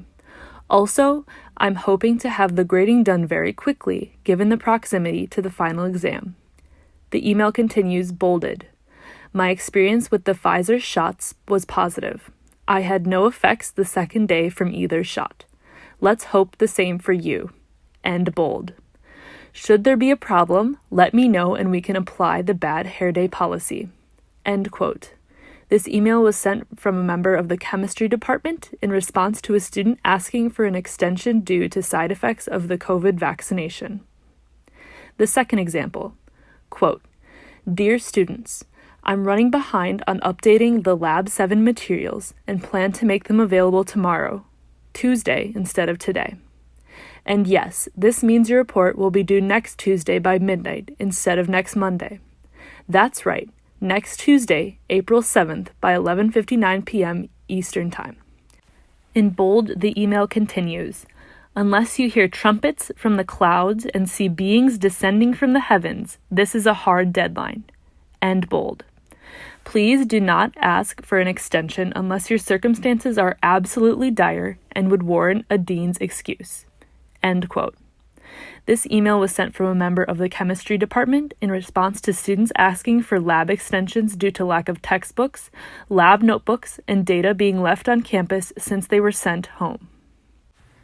The third example begins, quote, student name. You and every student in this class are important to me. It's a terrible time in so many ways, but learning biochemistry is a path to empowerment, the kind of empowerment that can result in a different and better world.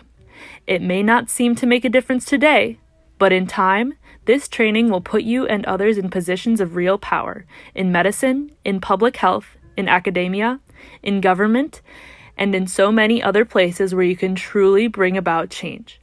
I'll do everything I can to help get you there. End quote. This email was sent from a member of the biochemistry department in response to a Black student asking for a break/extension in the midst of George Floyd's murder. Duke University as an ableist space. This drawing is a depiction of a Duke student. They are wearing a, quote, Duke blue, end quote, Duke sweatshirt with the iconic Duke D in white in the middle of the sweatshirt. The student is also wearing black skinny jeans with olive green tennis shoes. They are portrayed as walking towards something, with one foot on the ground and the other in the air, as if just about to take a step. Other aspects of the student's identity, including race and gender, are ambiguous. The appearance of the student's face is also concealed. Acting as the figure's head is a silver outline with the brain in the middle.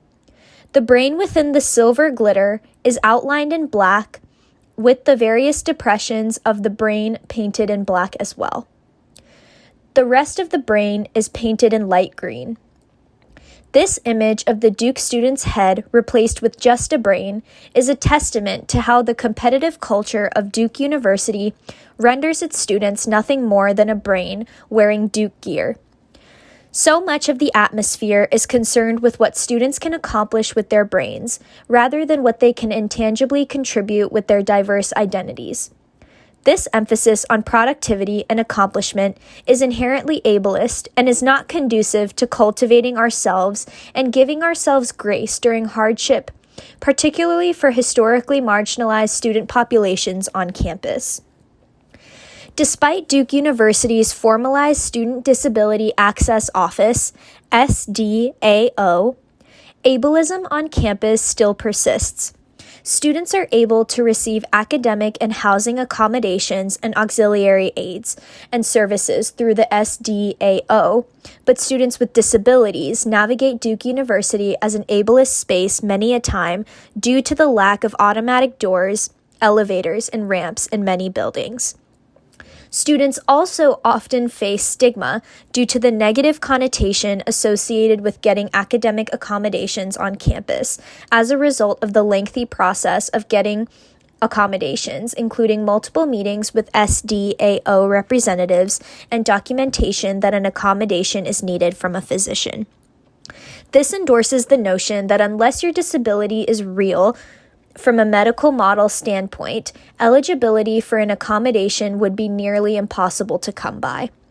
However, the development of the Disability Cultural Center by the Duke Disability Alliance is one step closer to creating a safe space for students with disabilities to connect with one another and celebrate their identities and their contributions to the diversity of Duke's campus.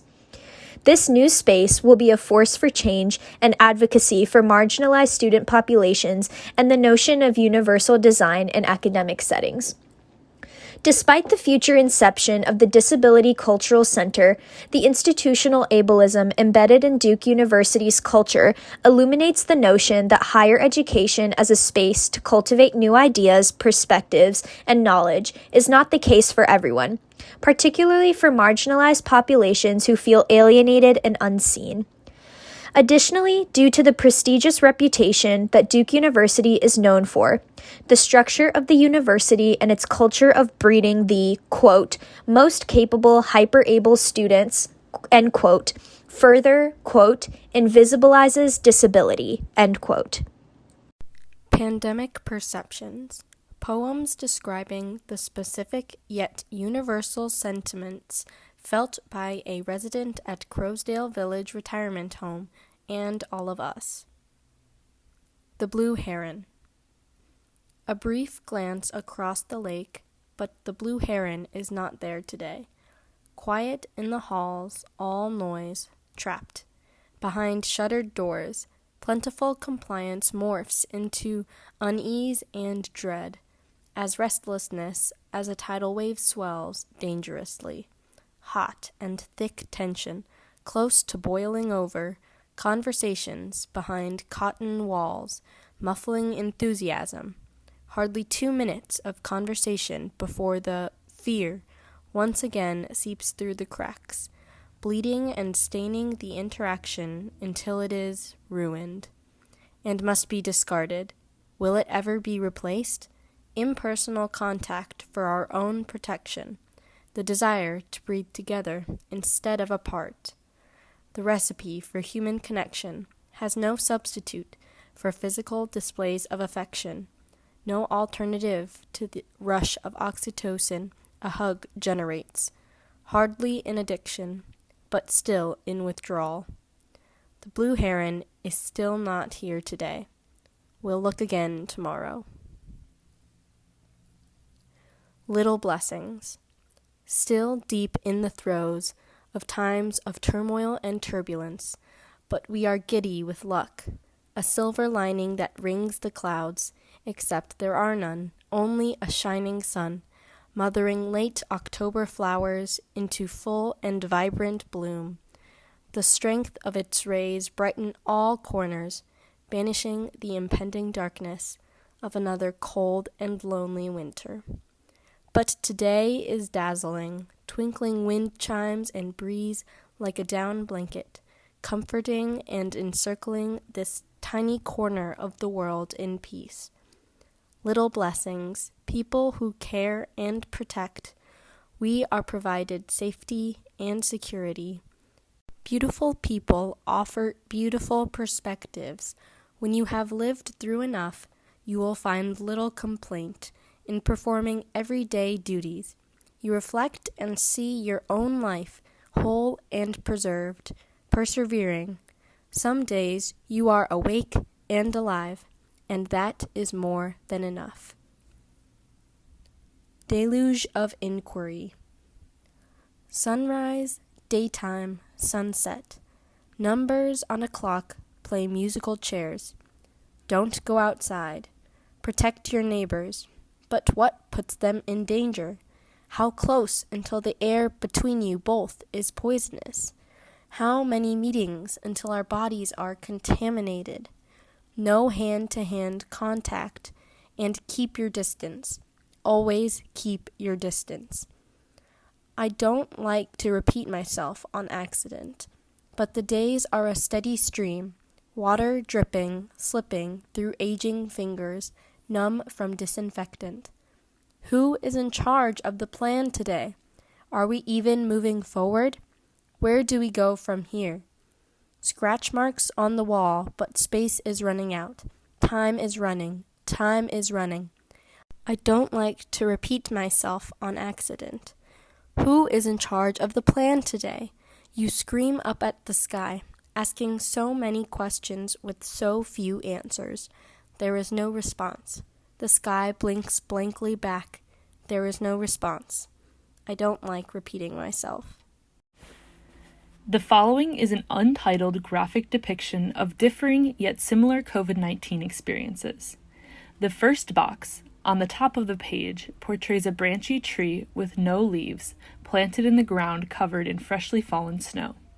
It is snowing. The gray sky is dotted with white clouds. The text states, "The COVID-19 pandemic was a dark time for many, whether that be because of isolation, canceled events, sickness, or mental unwellness." On the bottom half of that same page is a bright sunny image of a spring day. The sun, situated in the left-hand corner of the sky, shines down on a bushy green tree with a brown trunk, accompanied by a blue bird flying in the sky, and one pink daisy and one red rose planted in the green grass.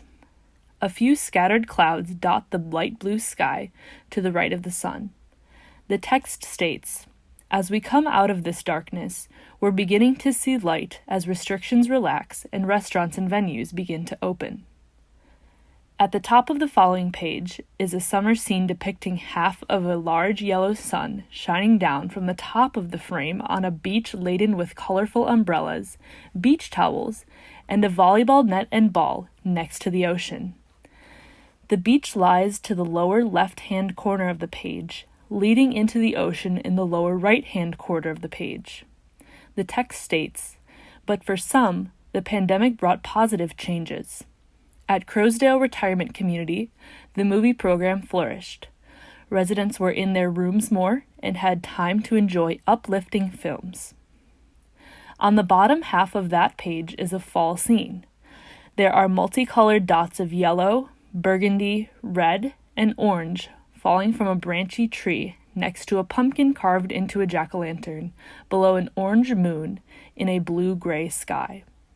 The text states, "However, exiting the pandemic, people are out of their rooms more often, yet restrictions on dining hours are in place, which makes attending movies in person inconvenient, and attendance has dropped dramatically." The following page is topped with a pink box. On the right is a darker pink circle outlined by 4 red cyclic arrows. The text to the left of the image says, "These examples show the cyclical nature of nearly all things in life. However, something that has kept the Crowsdale movie program alive and has allowed us to continue our path out of the pandemic is the ability to evolve, to change and adapt in response to our surroundings. We, both students and Crowsdale residents, have worn masks and received vaccines to be safer venturing out of our homes. Similarly, Crowsdale has implemented conversation after movies to create a greater sense of that desired community in an otherwise silent event. Each has allowed our respective communities to move beyond the confinements of pandemic life and feel better connected once again to those around us." On the lower half of this page is a light green panel with a yin-yang symbol on the left-hand side of the box. The right side provides text saying, "Happiness and sadness in life will ebb and flow, but as reminded to us in the message of the yin-yang symbol, it is important to stay hopeful amidst the darkness of winter, knowing that spring will come again. And it is important to remain humble and grounded during the fruits of summer, as fall is just around the corner." This piece is titled Connections. 4 different colored figures wearing cloaks stand around a central figure. The central figure, colored black and gray, is enclosed in a cage of the same color, with the bars of the cage being made of the words fear, grief, loneliness, sadness, unknown, uncertainty, and isolation. All figures are faceless and genderless, and without age or ethnicity. The figure in the upper left is colored pink. On the figure's cloak is an image of 2 people holding hands with a heart over their hands. The upper right figure is colored blue with a picture on its cloak of a person holding a mirror and looking back at themselves. The bottom left figure is colored purple and has an image on its cloak of parents holding their child's hand. The final figure in the bottom right is colored yellow and features on its cloak a picture of one person helping another person up a step. The lock to the central cage is shaped like a heart, and there is a heart on each figure's cloak where an anatomically normal heart would be. In the background, there is a tree on the left side of the page extending across the page. Coming from one of the branches is a web. This web connects the hearts of each figure to one another and is supporting the central cage. On the tree and on the web is a small spider. Bursting the bubble on the unnecessary barriers we construct between us and our larger communities and why they deserve to be torn down. In high school, I went to the Best Buddies room once, maybe twice. It wasn't as if I didn't have a reason to go. Half my friends on the volleyball team went every week when it was open to students on Fridays. It was always dark and cramped. I always felt awkward and uncomfortable. The more I didn't want to be there, the more guilty I felt for not wanting to be in this space that, at the time, I thought of as a progressive space for inclusivity. But in the back of my mind lurked whispers of thoughts about the way my high school Best Buddies chapter was run that were the source of my discomfort. It was the exhausted, negative attitudes of the teachers that worked with the students with disabilities, and their condescending tones laced with unwarranted frustration and rude words. It was the students treating their buddies and executive council applications as opportunities to bolstering college application resumes rather than an opportunity to increase and better the program. Now, after learning more about disability activism, I know that the bare minimum of simply including people with disabilities in a space is not the same as incorporating them. I used to think that Best Buddies was a great opportunity for students with physical disabilities to come to a top-notch school and enjoy the same education I was receiving. However, I only ever saw one of the Best Buddy students in one of my classes, and I almost never saw the others.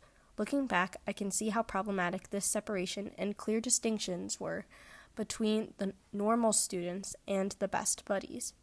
The general consensus seemed to be that non-disabled individuals were doing disabled people a favor, that they should be grateful they are being included at all. There was a clear distinction between us and them. We are so generous and progressive. They are thankful and blessed. In all honesty, I was extremely nervous my first time going to Reality Ministries. If it was anything like what I knew of these spaces from high school, the staff would treat the participants like children and ignore them unless they really needed something. What I was met with upon entering the room was an entirely different energy laced with positivity and kindness. I was welcomed with enthusiasm and smiles from Tammy and the rest of the participants. Weston introduced himself and told me to sit with him, and we spent that whole first day chatting and coloring. Since then, I've met so many other people, Taryn, Gina, Terry, and more, who enjoy being in that space simply because they are treated like people. The friendships I've been able to form by just having everyday conversations proved to me just how damaging half-assed activism can be. Including people with disabilities in each grade level cannot be about filling a quota, but needs to be about making the classrooms, curricula, additional resources, and every other aspect of the educational experience accessible. Every time we exclude these populations from our larger communities, we are not only doing them, but also ourselves a disservice. There is so much value to be added from these diverse perspectives into our everyday lives, and we miss out on the possibilities of meaningful connections when we fail to fully and equally include disabled people in every space. Successful disability activism needs to be about breaking down these barriers. At Duke, it seems we tend to create these barriers for ourselves, both physical and metaphysical. How often do we take the time to interact with people we consider to be in a position to serve us? Do we say thank you to the bus drivers, housekeepers, food service workers, and landscapers?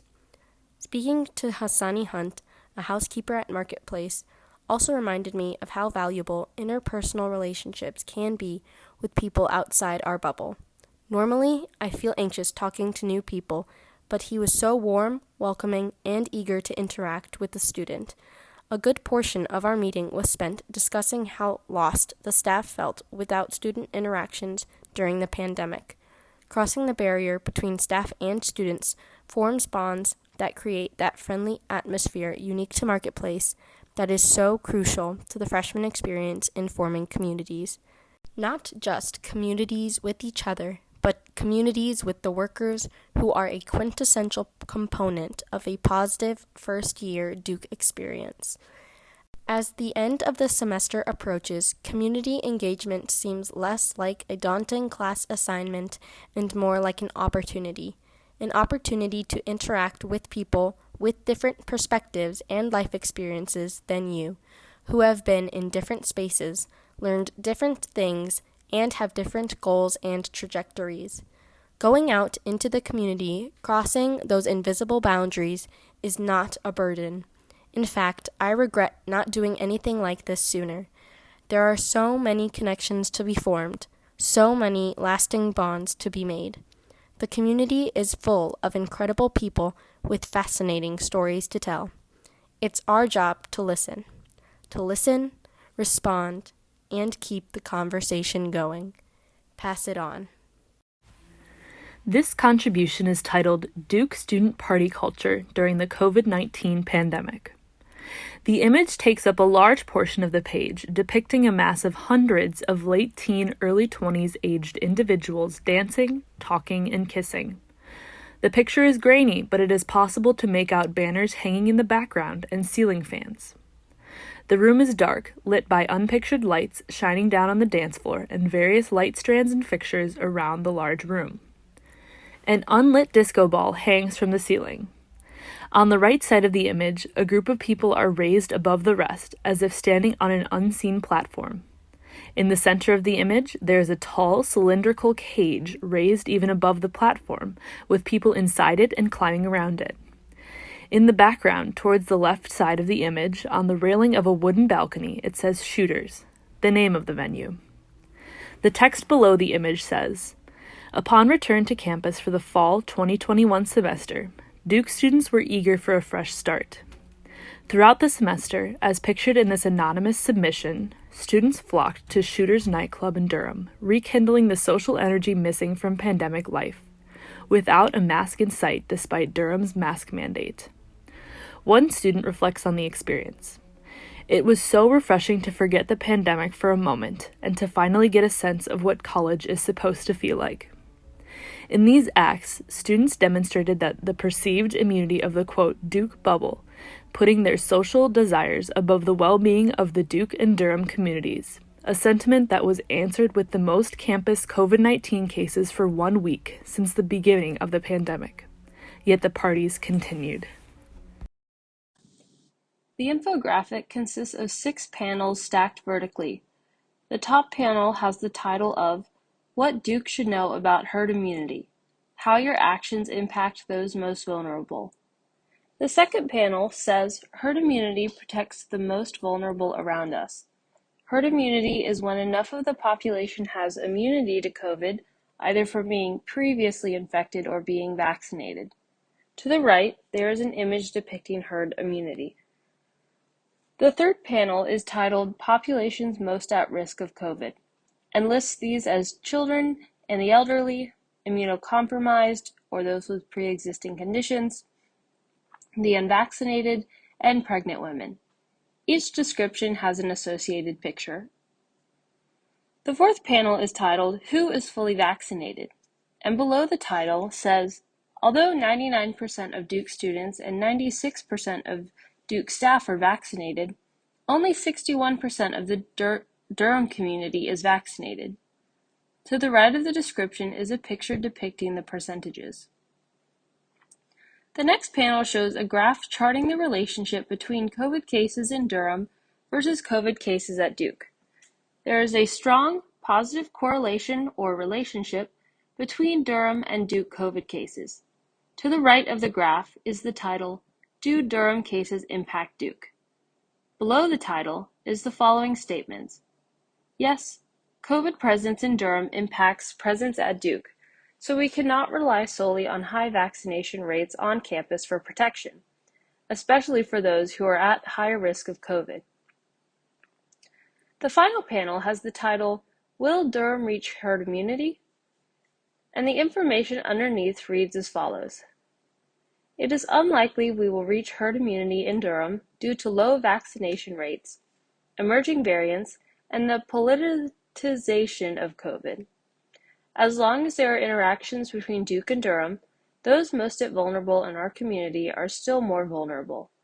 The best way to protect those at risk is to continue to mask up, social distance, and get the COVID booster shot. Each means to reduce risk includes an associated picture. Below the images is a website where you can schedule your COVID vaccine or booster. This comic is titled 100 Miles Per Minute. On the first page of this comic, there are 7 boxes. The first box depicts a person sitting in bed wearing all red at 7 a.m. with a storm cloud over their head. The caption in the top right says, Another Day. The second box shows the same person holding a cup of coffee, looking tired with the same storm cloud and rain over their head. A thin box spans the whole page with 7 smaller boxes. Each box includes a clock showing a different time, 8:30, 10:15, 12, 2, 3:30, 5, and 7. The box in the bottom left shows the same person with a red shirt looking crazy. The lines that outline the body are squiggly, hair is spiked like the person is being electrocuted, and there are red spirals around the person. The person appears overwhelmed. The next box shows a red car with a brain driving fast and the words, My brain is moving 100 miles a minute. The next frame spans the whole page and depicts the red car hitting a black wall with the words, Until I hit the black wall and crash. The next 2 boxes also span the whole page. Below the car crash is a black box with white words saying, When I wake up, there's no time to recover. I'm at it again, with the words no time in all caps and in red. The following frame is white and says, But this is not sustainable. I was not made to work, work, work, work, with the words work running out of the frame. The next page starts with 2 frames connected vertically that span the whole page. The top frame has the words, It's okay to slow down, with the words slow down in light blue and melting off the page. The bottom frame says, It's okay to stop, with the word stop in a stop sign. The second to last panel shows the person from before smiling in front of a sun with the words, It's okay to prioritize self-care to make yourself whole again. The final panel says, Everyone has invisible experiences and identities that impact mental health below the surface, with the in invisibility being between parentheses and the below the surface being beneath an iceberg. At the bottom of the comic is the question, how can you practice self-care to slow down? The State of Duke Mutual Aid. This is a reading and analysis of a Twitter thread authored by Duke Mutual Aid. Here are the contents of the Twitter thread. Panel 1. Yesterday was the 1-year anniversary of our mutual aid fund and also the day Duke went on lockdown due to a spike in COVID cases. The irony is unsurprising.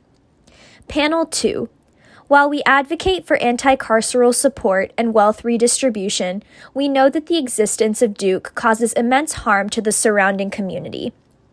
The lockdown is merely one example, and students who did not violate regulations are facing the most consequences. Panel 3. Of those who have contributed to our fund, a, quote, vast, end quote, majority are not Greek affiliated and therefore do not have the most expendable wealth. This lack of accountability at the sake of Durham and other Duke students is terrifying but typical. Panel 4. Not to mention that in the midst of this lockdown, Duke is increasing security forces on campus despite real concerns of mental health of BIPOC students and demands of at Duke BCAP. Panel 5. Duke workers and Durham community members request from our fund routinely. These people have been harmed to no end. This includes Durham COVID-related deaths by the disgusting actions of frat members. It's not an exaggeration to say that Duke and Durham IFC has blood on its hands.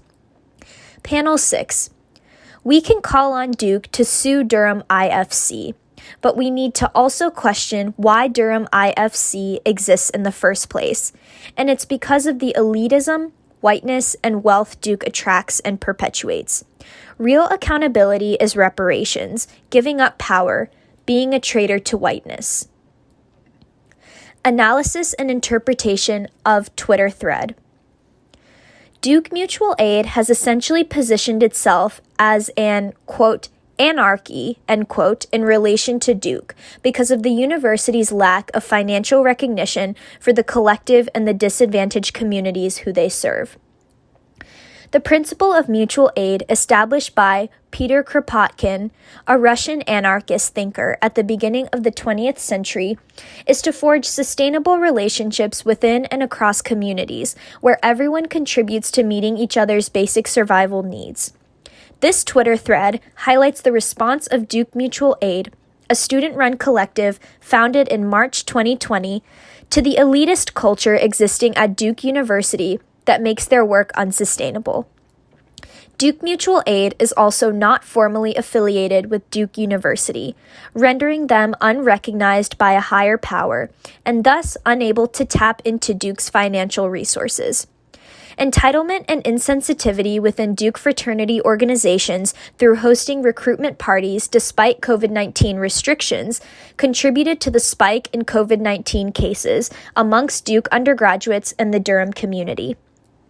This resulted in a university-wide, quote, stay-at-home order, end quote, ironically on the anniversary of Duke Mutual Aid's inception. Duke Mutual Aid demands for the Duke community to acknowledge and take responsibility for their infuriating impacts on Durham through reparations. The title of the graphic novel Just Ask is written in dark pink font on a light purple background. The lettering is adorned by teal dots and hearts. The text beneath the title says, "A creative reflection of the time spent with the Reality Ministries community." Next to the purple panel is a panel with a light yellow background. On the top and bottom of the panel are graphic representations of a white woman with curly brown hair in various outfits assisting individuals. In the top left corner, she is helping a white male with spiky blonde hair wearing a green shirt and blue jeans in a wheelchair put a Band-Aid on a cut. In the top right corner, she is aiding a white male with blue eyes wearing Duke gear juice a lime. In the center on the bottom of the panel, she is helping a black woman with gray curly hair tied behind her wearing a gray outfit tie her apron. The text on this panel states, "One of my favorite things about the people with disabilities at Reality Ministries is that they're always willing to ask for help. Whether it's something they really need help with or just a task that someone else could make easier, their comfort in asking for assistance is inspiring." The following page has two vertical panels, one in orange and one in red. The orange panel is divided into a top and bottom section. The top portion depicts a side view of a darker-skinned male with green eyes wearing a green shirt and jeans named Roger, sitting at his desk working on his laptop placed in front of a blue desk lamp. Roger has a frustrated expression with a thought bubble saying, "I can't."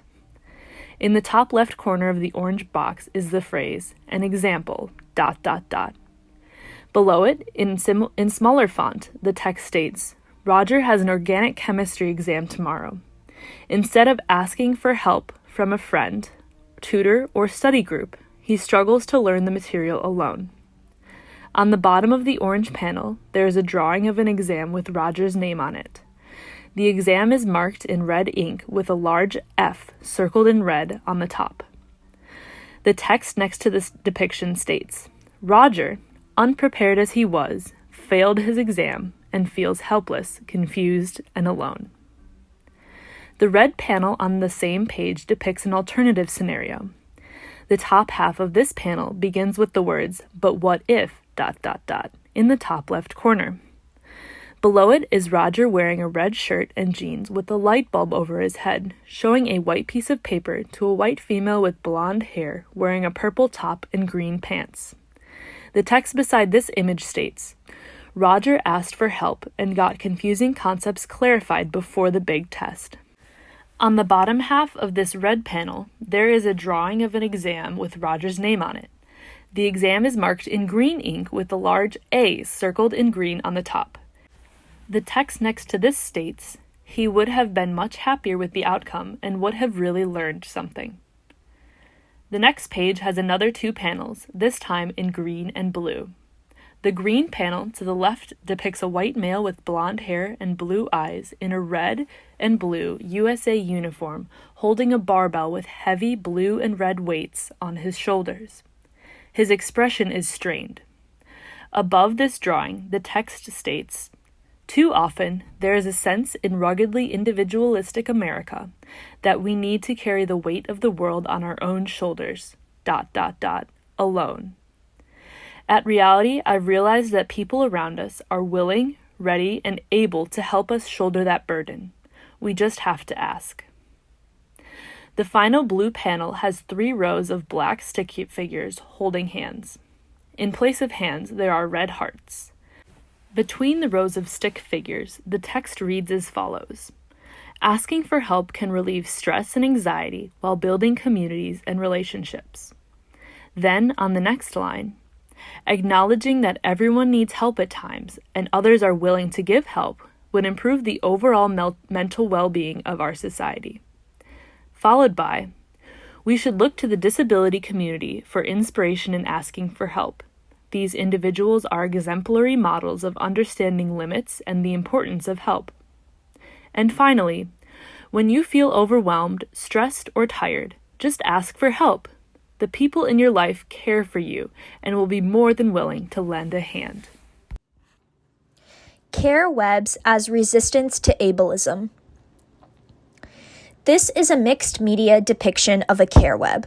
A web made from craft wire spans the whole frame, and sparsely arranged silhouettes in different colors and media adorn the web.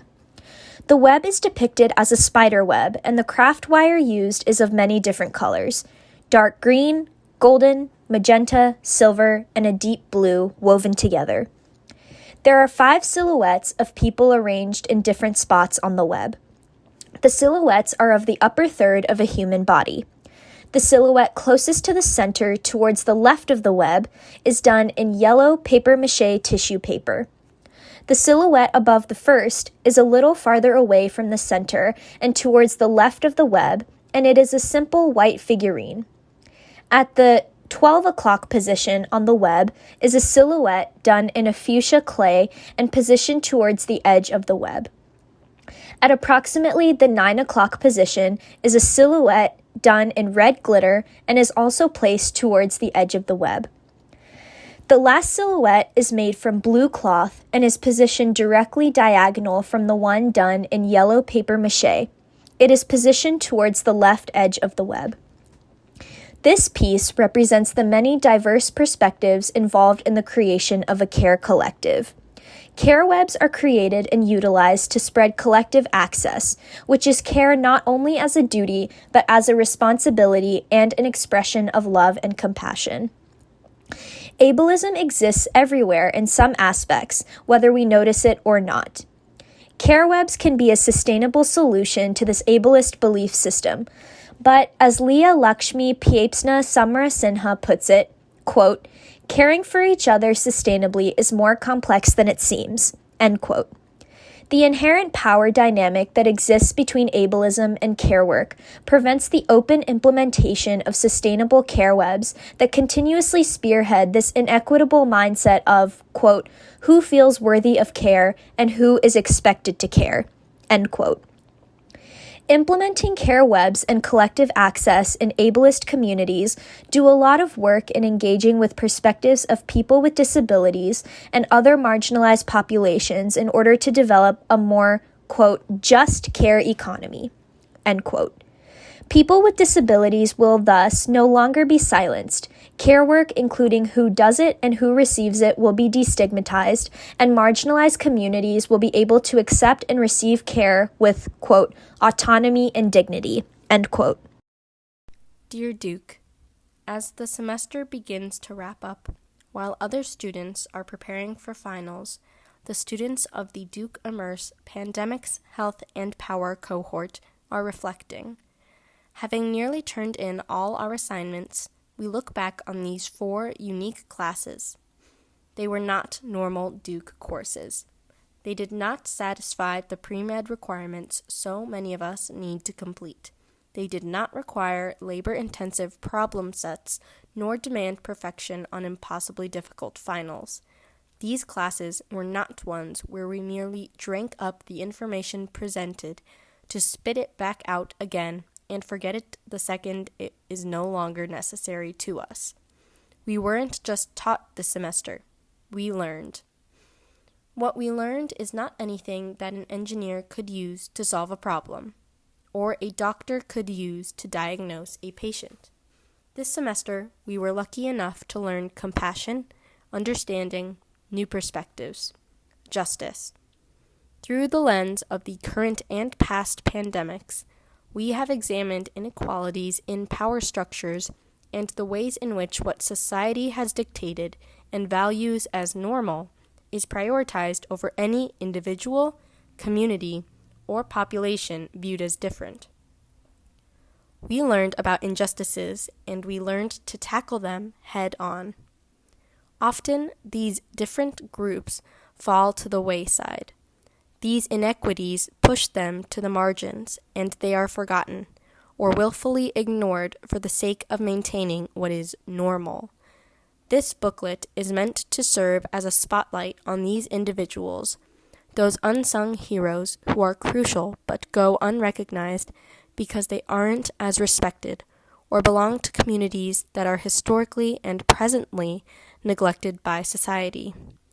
By highlighting their stories, by sharing how our own actions and words ripple out beyond our tunnel vision view of our communities, we aim to address these injustices and inspire others to listen, to learn compassion, and to fight for ethical and equitable practices that institute change at the local level, values and skills we'll carry with us throughout our careers.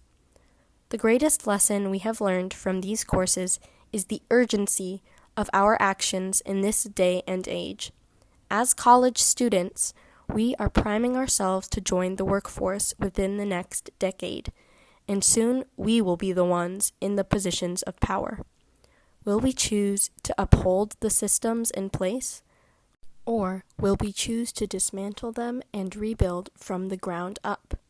For the 6 of us, though we still do not have all the answers, we believe that it is clear what the wrong answer is. These classes that compelled us to consider the ethical issues and examine what social justice should really look like have been invaluable in motivating us to take action and live our lives in ways that speak to our beliefs. 5 of us are headed to medical school in the next few years, where holding on to these principles are more vital than ever before. Without these convictions, the hope of becoming an ethical and just doctor becomes drowned out in the studying, the finances, and the prestige. The opportunity to incorporate humanities and other ethical courses into the pre-med curriculum is not just beneficial, it is imperative. It was critical that the 5 soon-to-be doctors in the 2021 Immerse cluster engaged with difficult discussions that are necessary, both in the era of COVID and beyond, in order to be able to practice ethically and equitably. Organic chemistry does not teach what to do when ventilators are running out and you have to decide who gets the care rations. No physics midterm covers how to accurately determine the quality of a life. There is no math lesson that outlines the history of these inequalities and all those who still deserve justice today. The normal pre-med curriculum does nothing to address the human side of medicine. Instead, as it stands, it churns out machine-like robots with buckets of information and no sense of humanity. How can we expect a broken healthcare system to change when those being funneled into it have no sense of justice to fight for those the system continues to oppress? Change will not happen unless we make it happen. It is time to immunize medical students with humanity. Time to vaccinate against this pandemic of apathy and compartmentalization. With all this in mind, we as an Immerse cluster strongly urge the Duke administration to hear and consider our list of requests, created with the intention to relinquish the ideals of prestige, competition, and productivity from the forefront of a Duke education, and replace them with pillars of empathy, courage, and equity. Our recommendations are as follows. 1. Incorporate more flexibility into the pre-med curriculum for humanities courses. 2. Encourage pre-med and pre-health advisors to recommend and stress the importance of taking health humanities and medical ethics courses. 3. Fully support and contribute to the funding, creation, and maintenance of a disability studies minor as an opportunity for pre-med students to learn crucial information about a demographic they will no doubt encounter frequently in their line of work. 4. Organize budgetary restrictions in a way that does not harm essential workers first when budget cuts are required. 5. Improve communications between essential employees and Duke administration to the same quality as currently exists with Duke faculty and students, to remove confusion and protect the health and safety of all essential workers at Duke by establishing a clear line of communication via email or another notification system. 6. Begin construction of a framework that would permit hazard pay to necessary staff during times of crisis, such as pandemics. 7. Reconsider the prioritization of maintaining historical architecture over increasing accessibility for individuals of all abilities for all of the buildings on West Campus. While these 6 requests cannot achieve full equity on Duke's campus for all individuals, we believe that they are a good start in initiating a move towards justice for those who are considered invisible. We've named our booklet Invisible because of just this. No one deserves to go forgotten or neglected, and it is our job as the up-and-coming generation to push and fight until no one is invisible anymore. From the Duke Immerse Pandemics, Health, and Power Cluster 2021. Annika Pollack, Ashley Myers, Izzy Costanzo, Ella Dunham, Zavera Bazrai, Angie Aname.